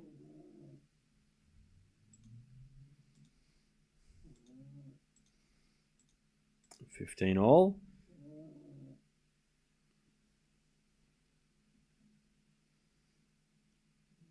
Serving to the forehand is a fault. Second serve.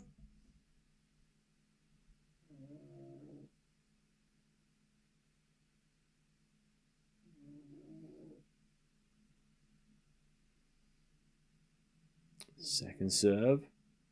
Into the backhand of Rybakina. Backhand Alexandrova goes the backhand of Rybakina. Alexandrova back into the forehand of Rybakina.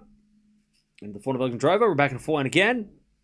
Into the forehand of Alexandrova. Rybakina again with a forehand. And then Alexandrova forehand goes down the line for a winner. 30-15. 30-15. Oh, I just hit the line too. 30-15.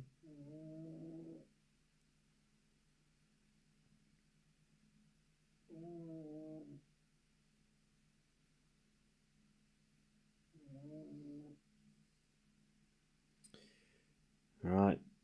As Rybakina hits a return winner, 30-0. 30-0.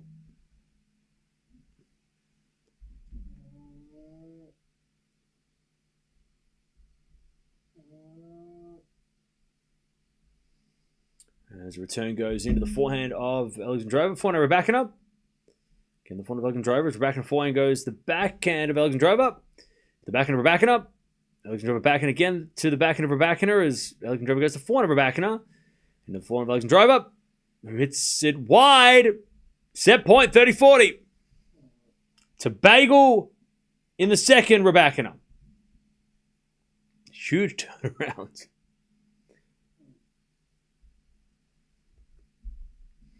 Sakkari's playing Fernandez in Tokyo. Damn.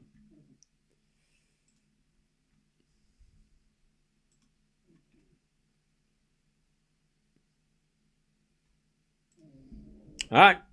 Good serve, Alexandrova. We get the deuce.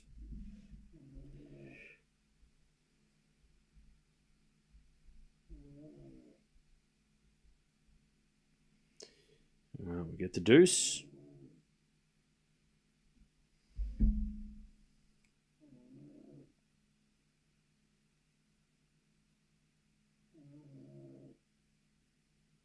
Serve is a fault. Second serve.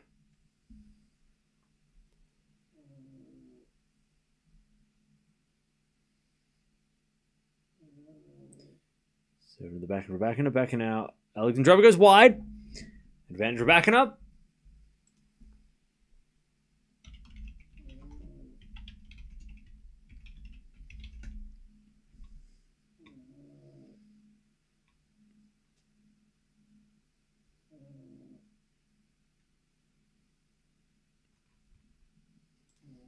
As return goes the backhand of Alexandrova. Rybakina backhand. The backhand of Alexandrova. There's Rybakina forehand to the forehand of Alexandrova. And Alexandrova hits it out. 6-love. 6-love. In the second set. Okay. 6-love in the second.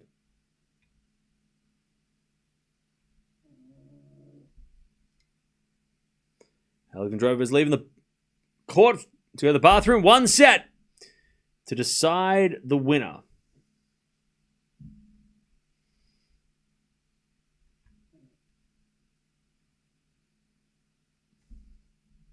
All right, that set was 10 winners, 8 errors by Rybakina. Alexandrova completely off, though. 2 winners and 8 errors. No break points for Alexandrova. And Rybakina broke 3 out of 6 times, so it could have been, well, it was bad. It couldn't have been any worse, but it was bad. That was very one-sided. Alexandrova's level completely dropped. Rybakina was pretty steady, though. Like, she didn't seem to change that much, but Alexandrova's level completely dropped. No, we're not going to watch Medvedev. No doubleheader. Sorry. Eala is also in doubles tomorrow. Okay, cool. What time? By the way, the qualies haven't finished, so Eala's not playing tomorrow. Not playing singles tomorrow. Because she doesn't have an opponent.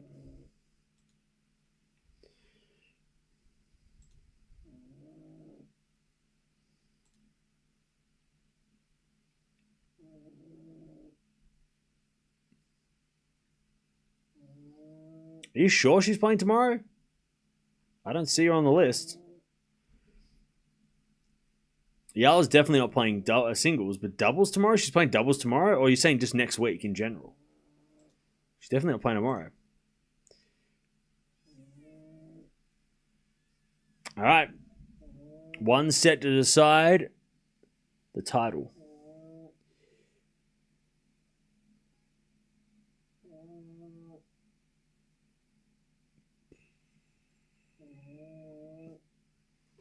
Rybakina's on fire. Oh, yeah.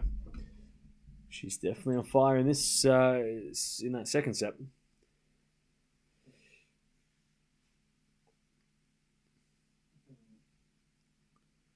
Eala is playing doubles tomorrow. It's not on the schedule, though, so I don't know what you're talking about. When?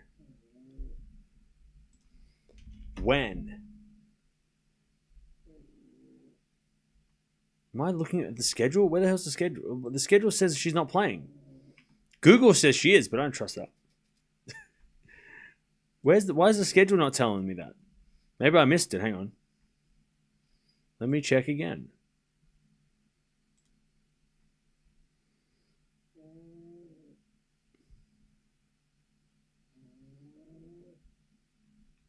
She's not on the list. It says singles, like qualifying. Who's she supposed to be playing? Appleton and Tang. It doesn't... I know it says she's supposed to be playing at 1 p.m., but my time, or whatever it is, 10 p.m.? 10 a.m.? No. She's playing first thing tomorrow and where? I must be blind. Send me the schedule. It's not real.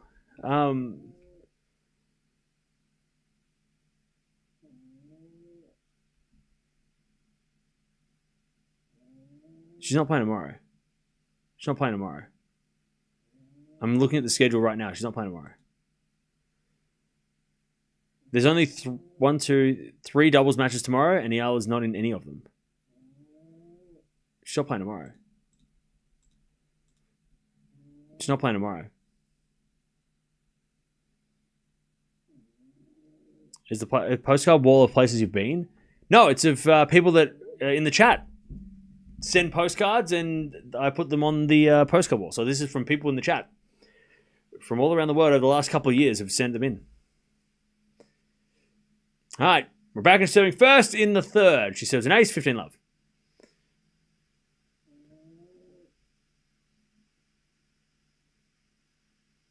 No schedule yet. Not even a court assignment. No, I just saw the schedule. She's not on the schedule. At least not yet. Maybe they're going to add her later, but not yet. As Alexandrova hits it to the forehand volley of Rybakina, she puts it away. 30 love. 30 love.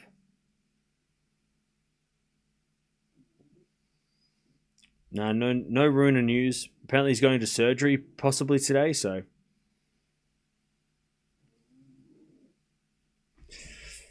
All right, 30 love.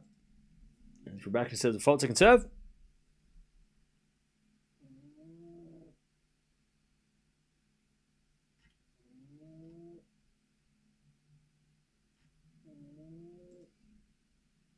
And it's got a forehand winner by Alexandrova.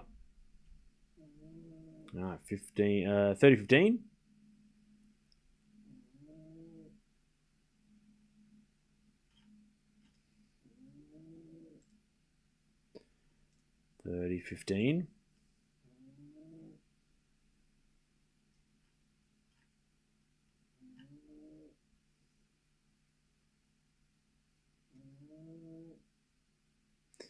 As Alexandrova hits it out in the return, 40-15.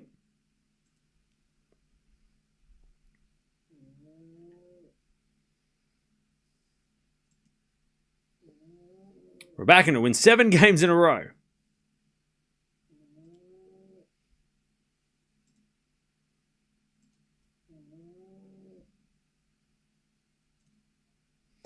And she does. With great serve. All right. 1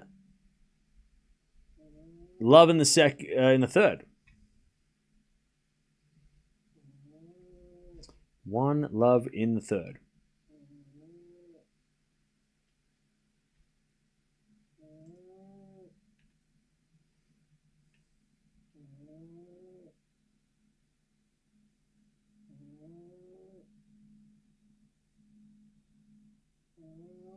Let's see if Alexandrova can get on the board here. Because she is in need of some games.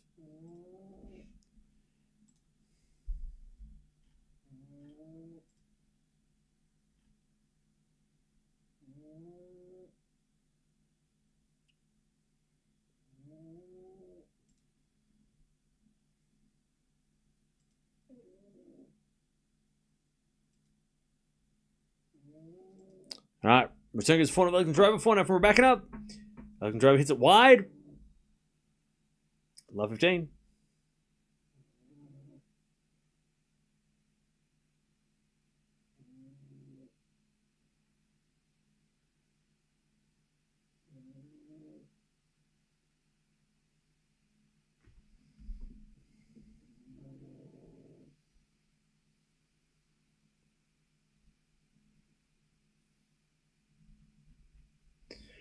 All right, love 15.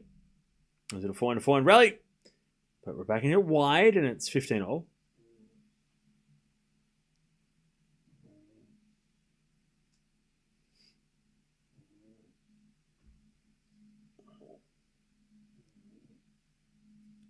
$15-all.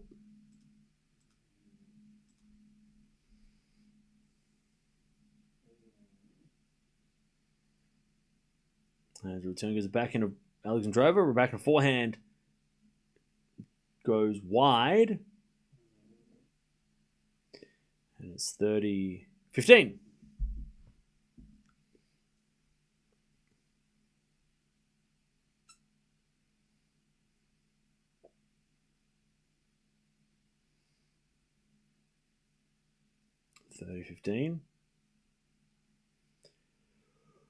We got a fault second serve.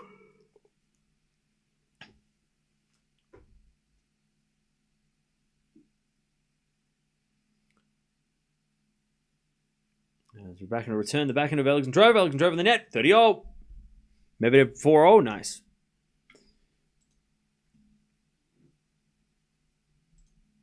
All right, 30-all.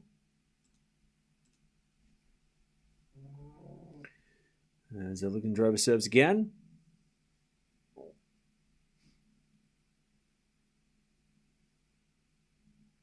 Fault. Second serve.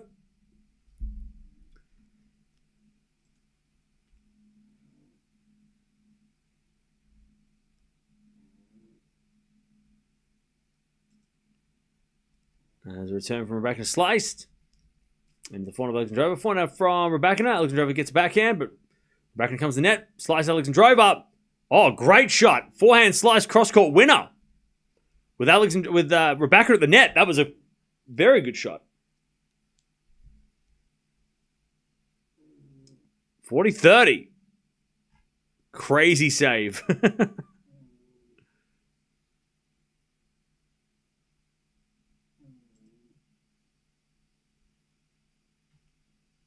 All right, 40-30.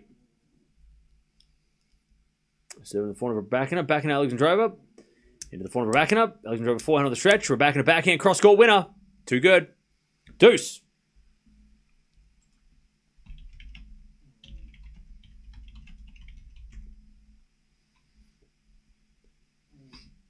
All right, deuce.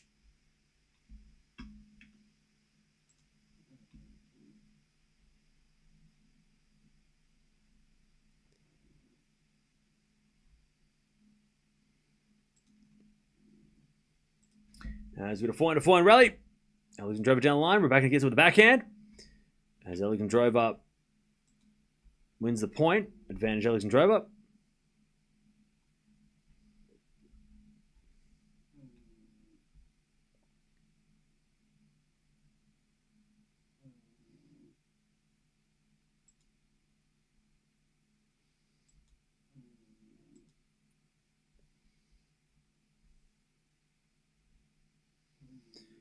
As the return goes the forehand of Alexandrova. And then Rybakina hits a forehand win across court. And we get back to deuce.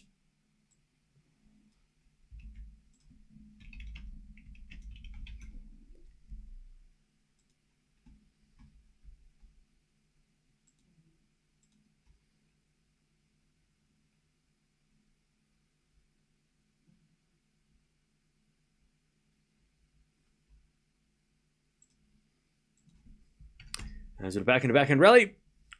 Another backhand from Alexandrova to the backhand of Rybakina. Into the forehand of Alexandrova. Rybakina forehand. Again to the forehand of Alexandrova. Rybakina overhits it. And it's advantage Alexandrova.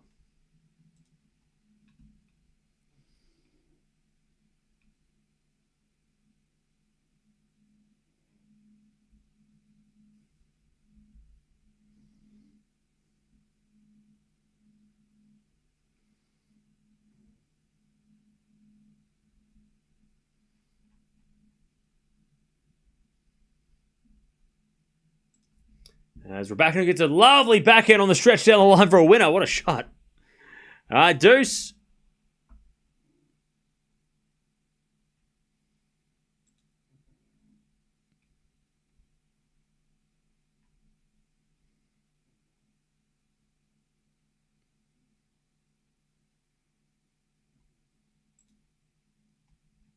All right, we get the deuce.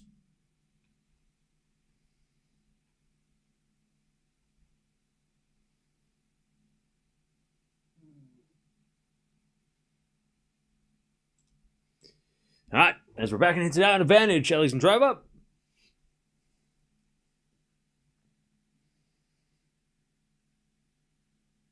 Advantage, Alexandrova.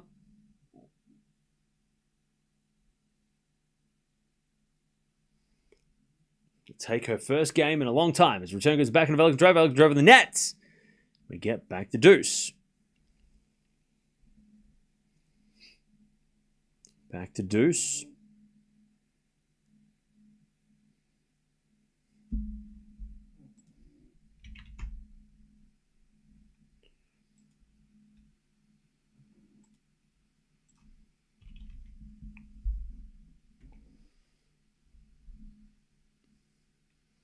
There's a backhand rally. Alexandrova, forehand on the stretch. Rybakina goes cross court for a forehand winner. Advantage Rybakina to take the 2-love lead in the final set.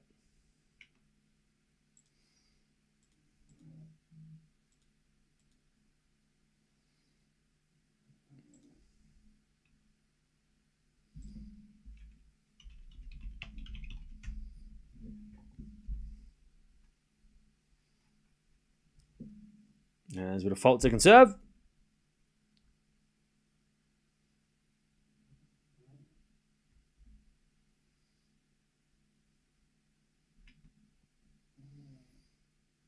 Serving the backhand of Rybakina. Backhand Alexandrova down the line. Rybakina gets with the forehand cross court. Alexandrova forehand down the line. The backhand of Rybakina. Alexandrova in trouble. Hits a slice short. Rybakina comes in. Alexandrova the slice, but Rybakina volleys it away. Great rally, Rybakina. She's won 8 games in a row. She is flying. All right. Alexandrova is in trouble.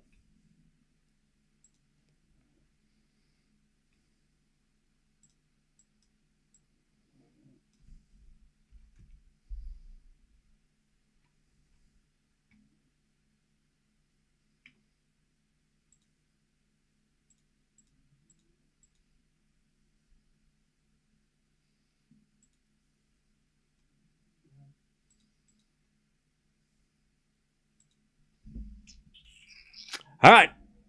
2-love.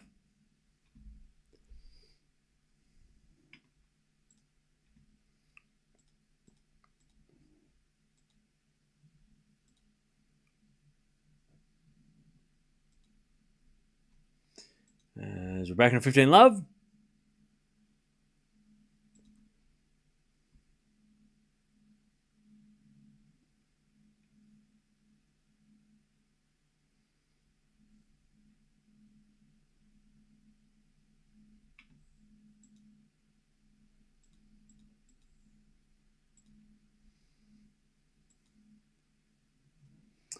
As we're back in a 30-love with a great serve.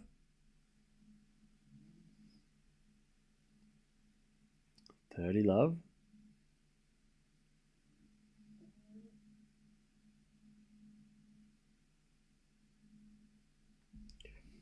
Another great serve, 40-love.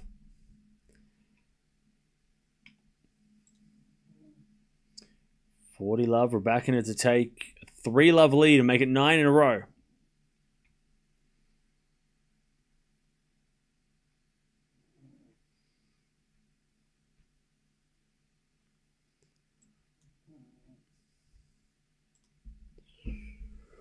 All right, first serve's a fault, second serve.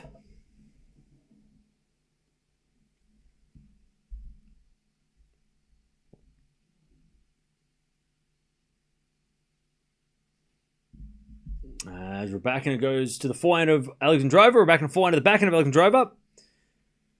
As Rybakina again to the backhand of Alexandrova. Rybakina drop shot. Alexandrova gets it and pushes down the forehand, and it's a winner.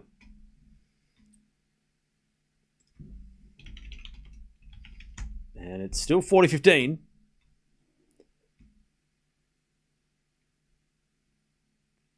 But a nice shot from Alexandrova on the run.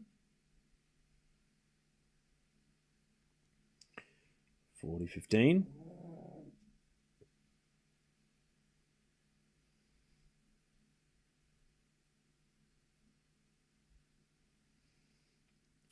Seven of the forehand of Alexandrova. Return is a winner. 40-30.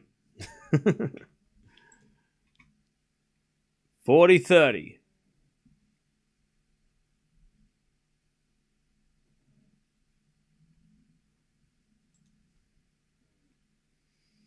Still a chance for a 3-love lead.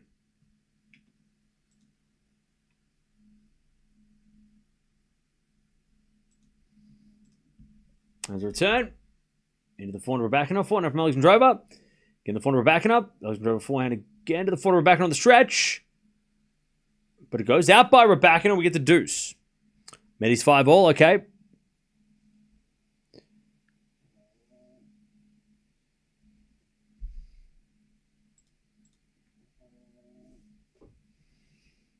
Has a player ever won with a double bagel after losing the first set? Maybe. I don't know. All right. Deuce. There's a return. Goes in the forehand of Rybakina, but Rybakina overhits it. Advantage Alexandrova. What a way to get broken.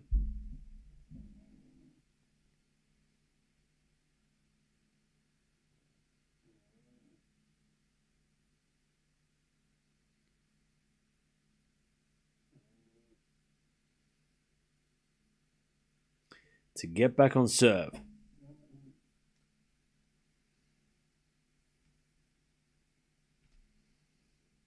As the return goes out by Alexandrova, deuce.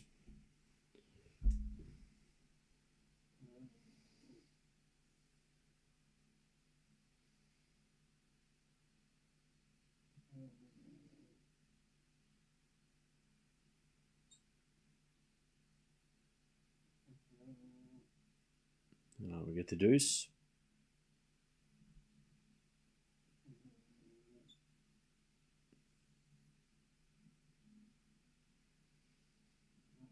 Rybakina says a fault, second serve.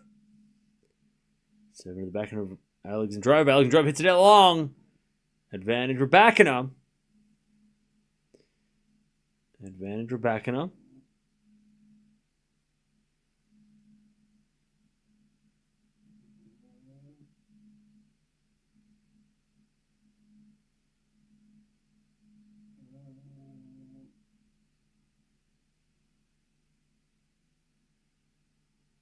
And then Rybakina with an ace. All right. 3-love. 9 games in a row. Rybakina leads.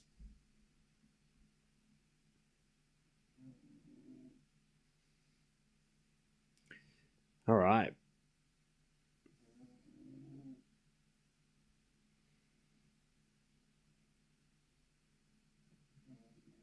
All right, 9 games in a row for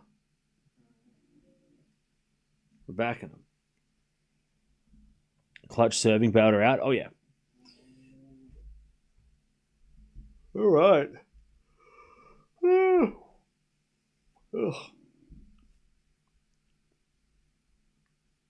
yeah, this is the final.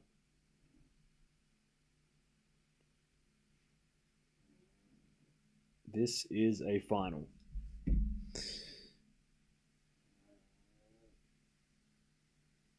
What are people doing during the off season? Yeah, what are you guys doing during the off season? I am going to, I don't know, probably watch cricket. I'm going to watch the Ashes while I renovate my house or try to renovate. I need to clean my house. There's a lot of things I need to do in my house. Do everything that I haven't done for 12 months. What are you guys doing? Touch grass and not watch tennis? Well, there won't be anything to watch. Freezing the Canadian cold. Watching Premier League and La Liga. Okay, go to the beach and get to bed at decent times. Watch old matches.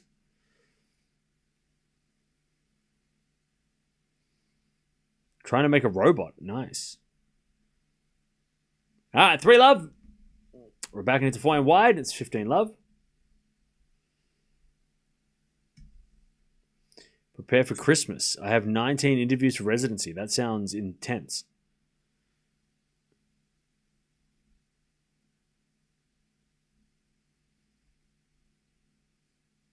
No, 15-love. 7 to the 4. We're back in. Return goes wide. 30-love. Buy a new iPhone. Why? They're all just the same. When was the last time iPhone had a major update? I don't have an iPhone, so I don't know. When was the last time there was a massive change to the iPhone? Am I missing out on something? 30-love. You're back into backhand return winner. 30-15.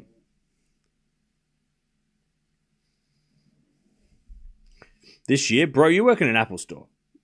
That's why you're yapping.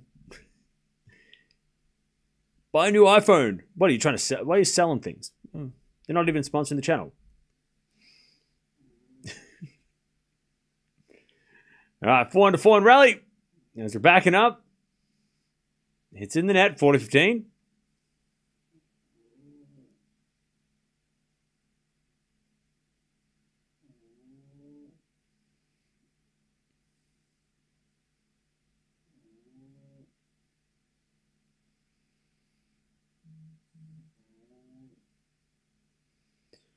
(40-15).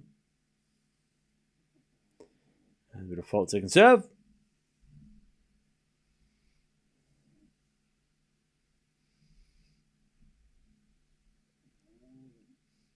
As the return goes wide, and Alexandrova wins a game. All right, 9 games in a row, but Alexandrova breaks the streak.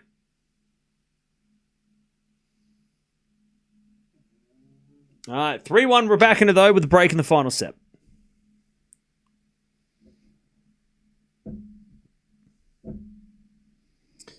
All right.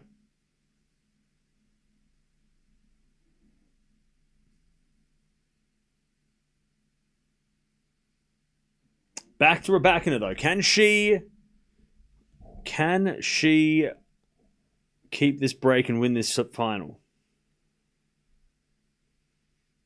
Oh, okay. So Sakkari versus Fernandez. Winner plays Rybakina. And then you got Lise Bolter. Winner plays Andreescu or Mboko. That is a nightmare draw for Rybakina either way. She's going to have to beat... So if Rybakina wins this final, she's going to have to beat 2 of these players. Sakkari Fernandez, one of those players, right? One of them. And then one of Lise, who beat her recently, Bolter, Andreescu, who beat her this year, and Mboko, who beat her this year. So, that sucks. But she has to win this match, because if she doesn't win this match, then she's going to have to beat those players and possibly Noskova, possibly Schneider. Wait, so hang on. Did Towson pull out? Towson withdrew, I think. Because she was on this list, wasn't she? Noskova is now number 4 seed unofficially. Because Pellini withdrew and Towson withdrew. Yeah. So Noskova's in great form, so that sucks anyway. Or Schneider or Kalinskaya. There's a lot of, that's a rough draw. So Rybakina kind of has to win this, so she doesn't have to play next week and win 3 matches. She only has to win 2. But again, Fernandez or Sakkari in the second round, and then Mboko, Bolter, Lise, or Andreescu. Not easy. 40-15. We're going to have to watch the match if she does play those players. Especially if it's the one to qualify. We have to watch the qualifying match if we can try and get that at a good time. Anyways, 4-1. Good hold. Medi won the first. Nice. Nice one.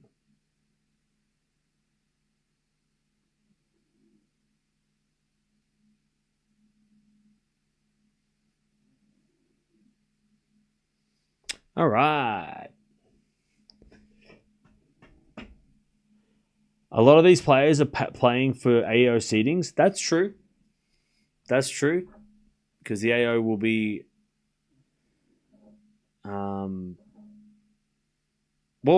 players outside the top 100 are trying to play for AO entry list because the entry list comes out in a few weeks. In a month. Matei smashed a racket to finish off. Classic.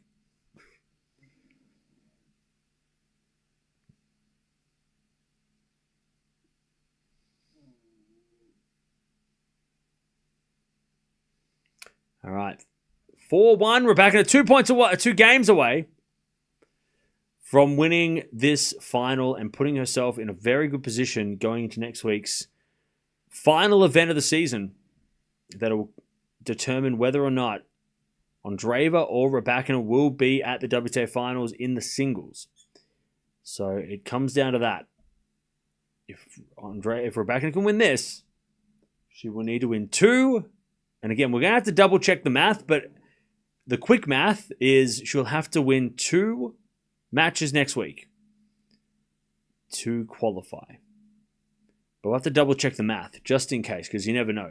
Sometimes the WTA play tricks.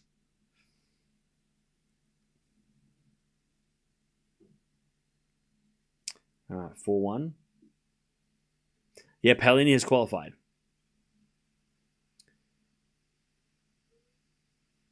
No, 15 love.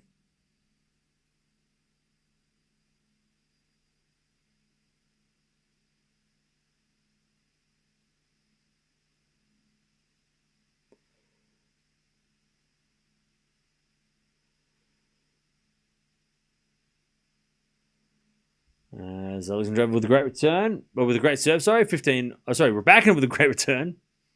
15-all.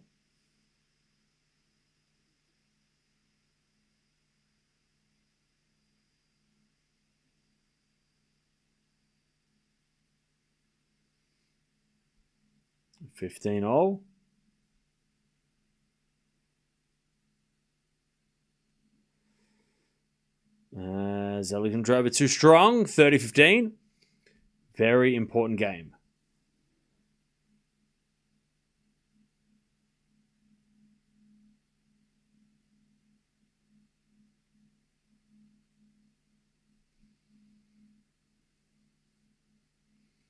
$30-15. Need a break, Cam? I'm struggling today. I only got like 4 hours sleep. Backhand rally. As Alexandrova hits a wide on the backhand. 30-all.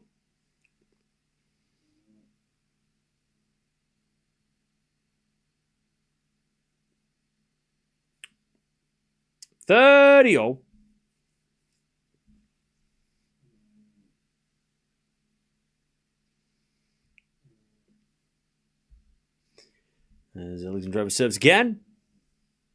Into the forehand. Back and a return is in. Alexandrova puts it away though. With a forehand. It's 40-30.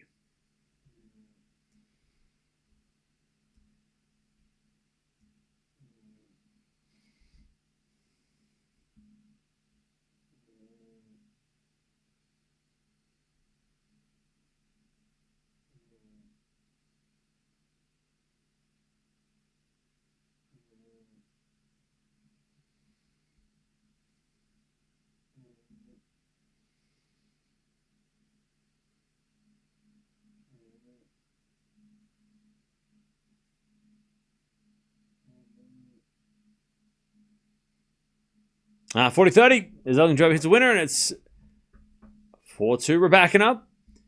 Alexandrova hanging on.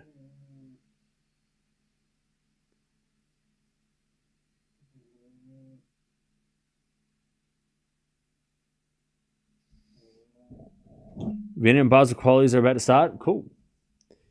So yeah, next week, obviously, the focus is going to be Jannik Sinner. So Vienna next week is the priority.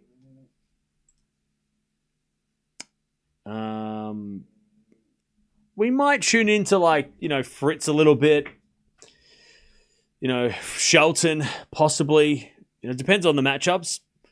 Menchik versus Fonseca second round would be epic. By the way, Menchik versus Burnett, who is the baby Federer, and then GMP versus Fonseca, winners play each other. That's kind of a wild draw. That's kind of a crazy draw. If the times are good, we might actually watch one of those matches, because I would love to watch Menchik Burnett, because baby Federer versus you go watch an interview with that kid and you don't tell me that's Roger Federer.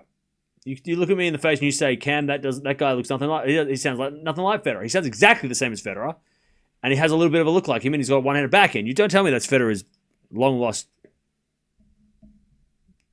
past self. Double fault, love 30. What's up? So we might. We might watch a little bit now, but Sinner's the priority, obviously. Zverev we might watch too, depending on what happens. And then obviously WTA will keep an eye on Rybakina and Eala. All right, love 30.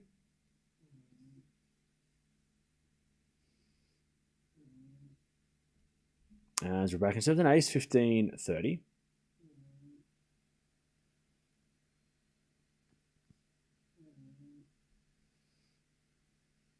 $15.30.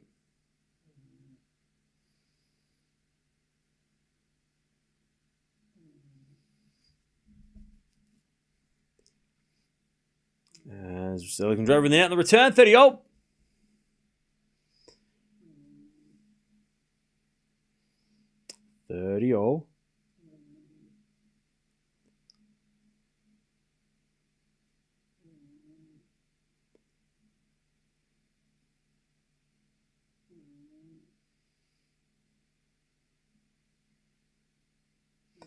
As Rybakina serves again.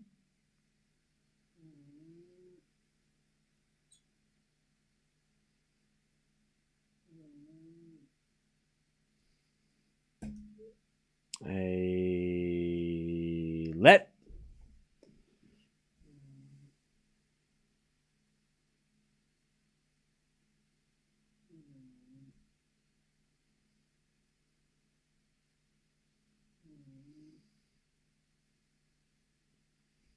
As she says a fault, we're back in a second serve.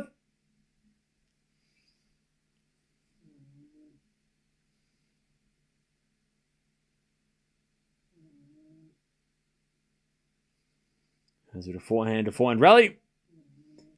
And Rybakina hits it in the net. 30-40. Uh-oh.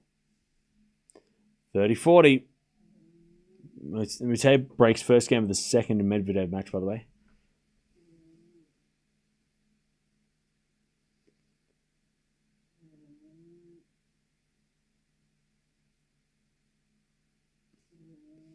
All right.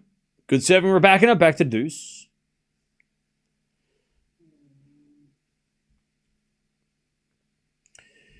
Back to deuce.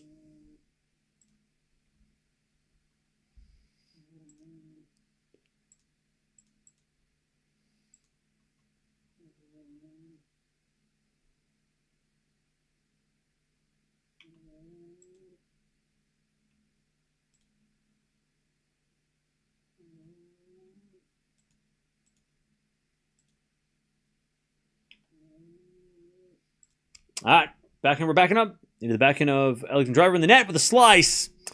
She tried to mix it up and she messed it up. Advantage Rybakina to take the 5-2 lead final set.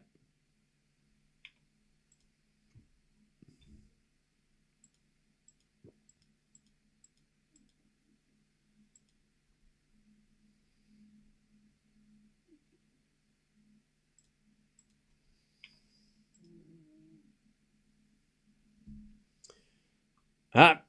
First serve's a fault, second serve.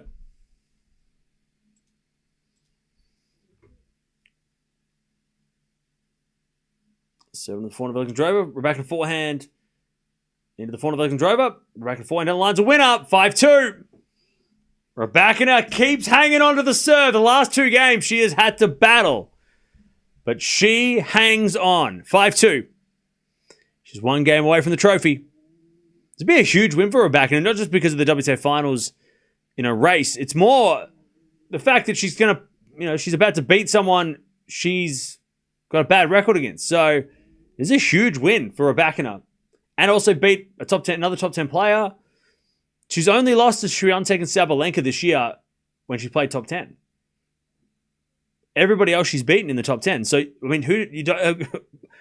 she has to play WTA finals because if she's got that record, she could make the semis.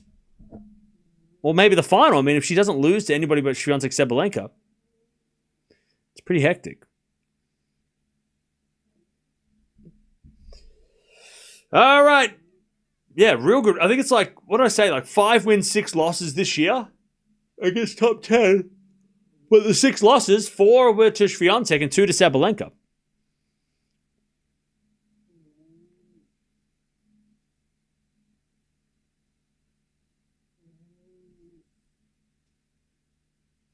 That's why I'd rather have Rybakina in the Mirra. Yeah.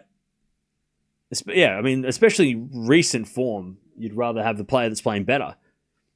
You know? Because if we go to the WTA finals with Rybakina coming in, Keys is probably the least informed player, but she's been injured, so that's fair enough. But then outside of Keys, you got to look and you go, okay, Anisimova's playing amazing. Gauff's playing well. Pegula's been solid. She just beat Sabalenka. You know, Rybakina's about to win a title, right? If she qualifies, that'd be awesome. Paolini's been great lately as well. Sabalenka obviously just won the US Open, so that she's been playing well. And then you've got... no, that's everybody, right? Did I miss anybody? Paolini, Rybakina. Keys has been injured. Anisimova. Gauff, Pegula. Yeah. And Swiatek. But Swiatek... I mean, Swiatek won Cincy, so recently has won, like post-Wimbledon, only Keys has been out of form.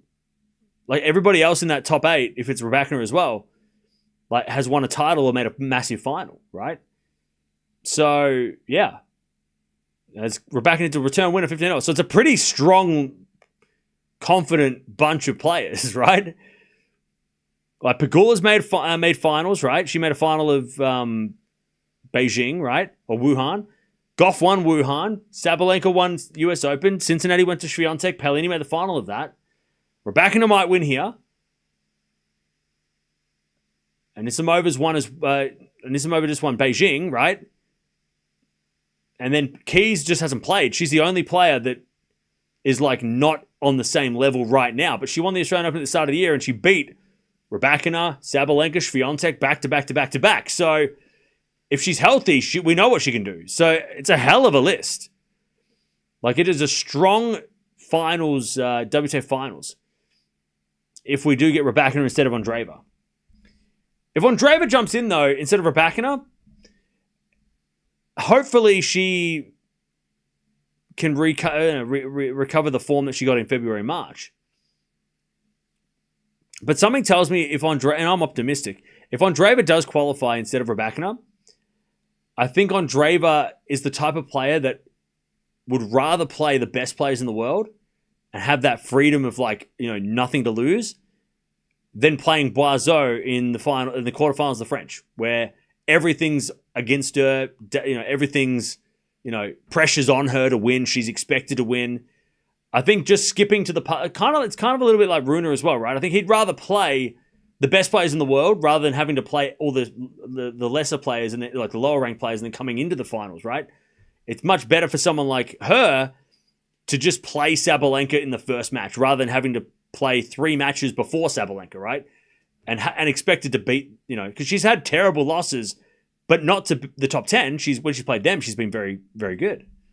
So even though she's not playing the best right now, she could do a bit of a Krejcikova and just sort of like come into the finals with no expectations, and then she gets to the semis, and we're like, oh, Andreeva's on fire. All right, Alexandrova, 40-30. Because this year, Andreeva's record against top 10, 6 wins, 4 losses, 2 Sabalenka losses, and 2 Gauff losses. So it's not bad. Hasn't played a top 10 player since Wimbledon, but 6 wins, 4 losses against top 10 is not a bad record. As with a slice on the stretch in the net from Alexandrova, we'll get the deuce. And then a record against players outside the top 10. She's lost 12 matches to players outside the top 10, but only 4 in the top 10. So she wants to play those big names. She doesn't want to play the qualies, you know? She doesn't want to play the unseeded dangerous players. She wants to go straight to the... So she might be able... I think she can handle the pressure. Oh, you're talking about the French, yeah. All right, nice return. We're back in a championship point to keep the dream alive. And we'll go to Tokyo next week with Rybakina, a chance of making the WTA finals by winning a couple of matches. We're going to be counting it down. Advantage Rybakina and getting a win over Alexandrova on a hard court for the first time ever. As we get a backhand rally, Rybakina into the backhand of Alexandrova, Rybakina forehand into the forehand of Alexandrova. That goes wide. There it is. Rybakina wins the title. She knocks out Alexandrova in the final. And she now goes to Tokyo with a mission. She only needs one win in Tokyo. I think she needs two. She needs to make the semis. But we'll do the math when things have sorted out. We'll know more tomorrow. The math might not be mathing at the moment, but she's done the first bit, and that's win today to make it a lot easier for her next week. She doesn't have to win, doesn't have to make the final next week. She just has to make, I think, the semis. Because she is 15 points behind Andreeva. And I think if she wins the first match, she only gets 10 points. So she has to win two matches. Because you only win, don't you only win, hang on a second. But there's also that like replacing points that she's already won. So there's a whole like math equation. We'll talk about it more when we get the answers tomorrow. When the rankings have settled. When they've come out officially, because it's too close to call. Like it's a very close call. Yeah, it's only a 500 next week. But like I said, she has to. If she does win two matches, is that going to be enough to replace her worst result? Because she needs to have a better her seven. One of her best seven has to be next week to overtake. So there's a lot of weird math, but we'll know a lot more once we get to Tokyo next week. But she's done the first part, and that was win this one, right? She had to win this tournament, and now she is into she's into ninth spot, and she's just behind Andreeva. So I'm looking at if she makes the semifinals of a 500, she'll win 195 points. If she makes the quarter, she'll win 108 points. Now her worst result that she will replace has to be she has to win more than 20 points to take over that result. I know this sounds very confusing, but just hang in there and we'll get there in a second. So, what's her worst result? Her worst best other result is 150 points, but that she just replaced it with this, didn't she? Oh, no. That was replaced by this. Oh, okay. Hang on. No. Okay. So her worst, they've updated already. Wikipedia on fire. So she's 15 points behind Andreeva. 15. She has to replace a 150, which was a semifinals of the United Cup this year. So she has to replace that. And if she makes the semis, she will replace that with 195 points, which is 45 points added to her total. So you minus 150, you add the 190, and it increases her total by 45 points, which is enough to overtake Andreeva. If she makes this quarterfinals and loses, so that's second, so she wins the first match, quarterfinals of the second match, she has to make the semis. So she has to win two matches. Because 108 points in the quarterfinals is not going to be enough to replace that 150, right? So she's got to get to the semis. And then she's, that 45 extra points will overtake Andreeva.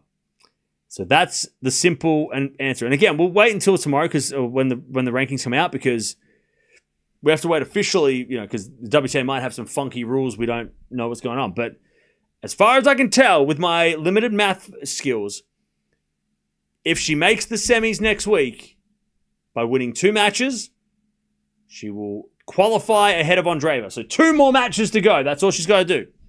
She's got to win 2 matches next week. Semis in Tokyo will be enough. And if she makes the semis in Tokyo, I'm sure she's going to just go, see ya. I'm out of here. Bye-bye. I'm going to go play the WTA Finals now. I doubt she'll play the whole tournament if she makes the semis and qualifies. I mean, if she loses, she's not going to play the whole tournament anyway.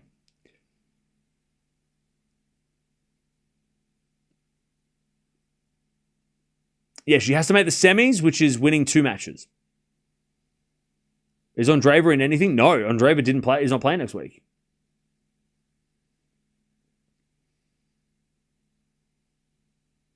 Her draw is not easy. She's got to play Fernandez or Sakkari second round, and then possibly on Boko in the quarterfinals. So it's not easy. It's a very tricky draw, and even more even trickier because of the stakes. You know, like it's already tough enough that she has to win, pressure of having to win, and then the players that she's got to play also know how to beat her. So, commentator said 2 matches. Yep, she got with 2 matches in Tokyo.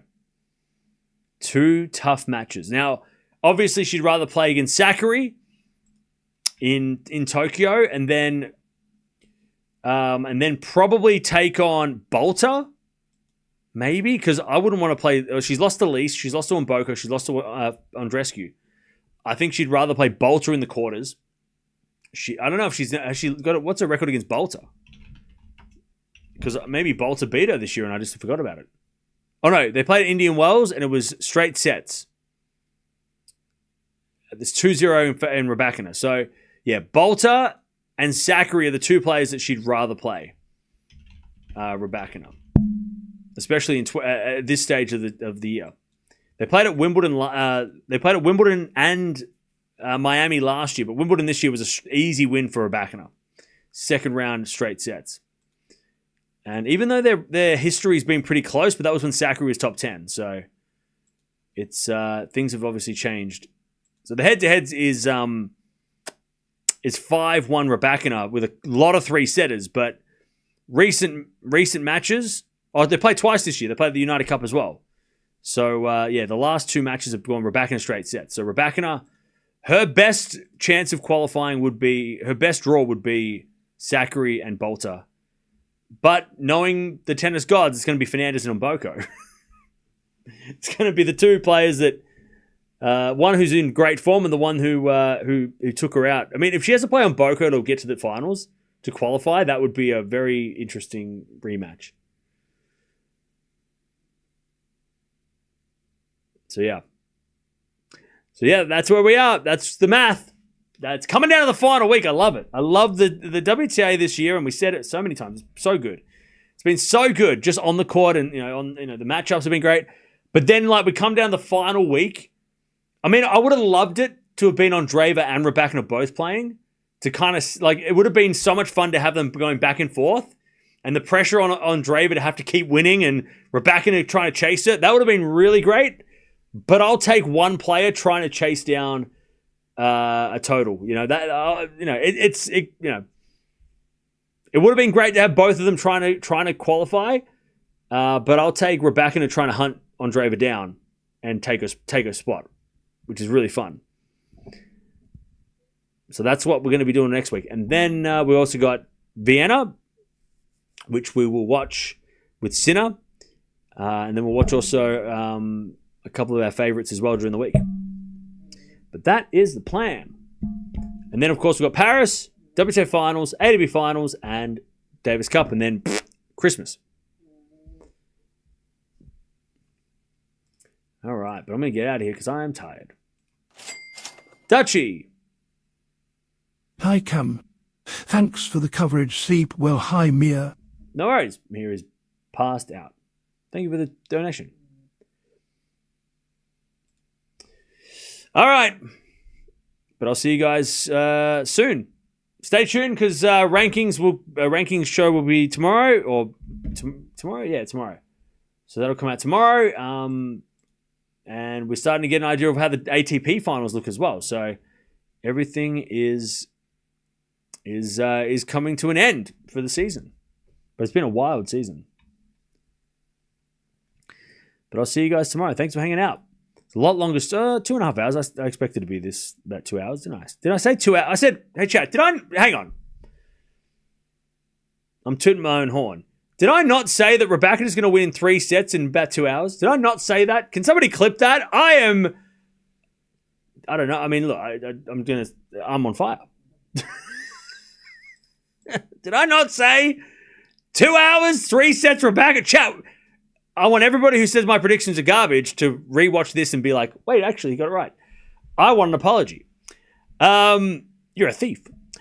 Anyways, I'll see you guys later. I'm in a good mood now. I'm going to leave. Bye.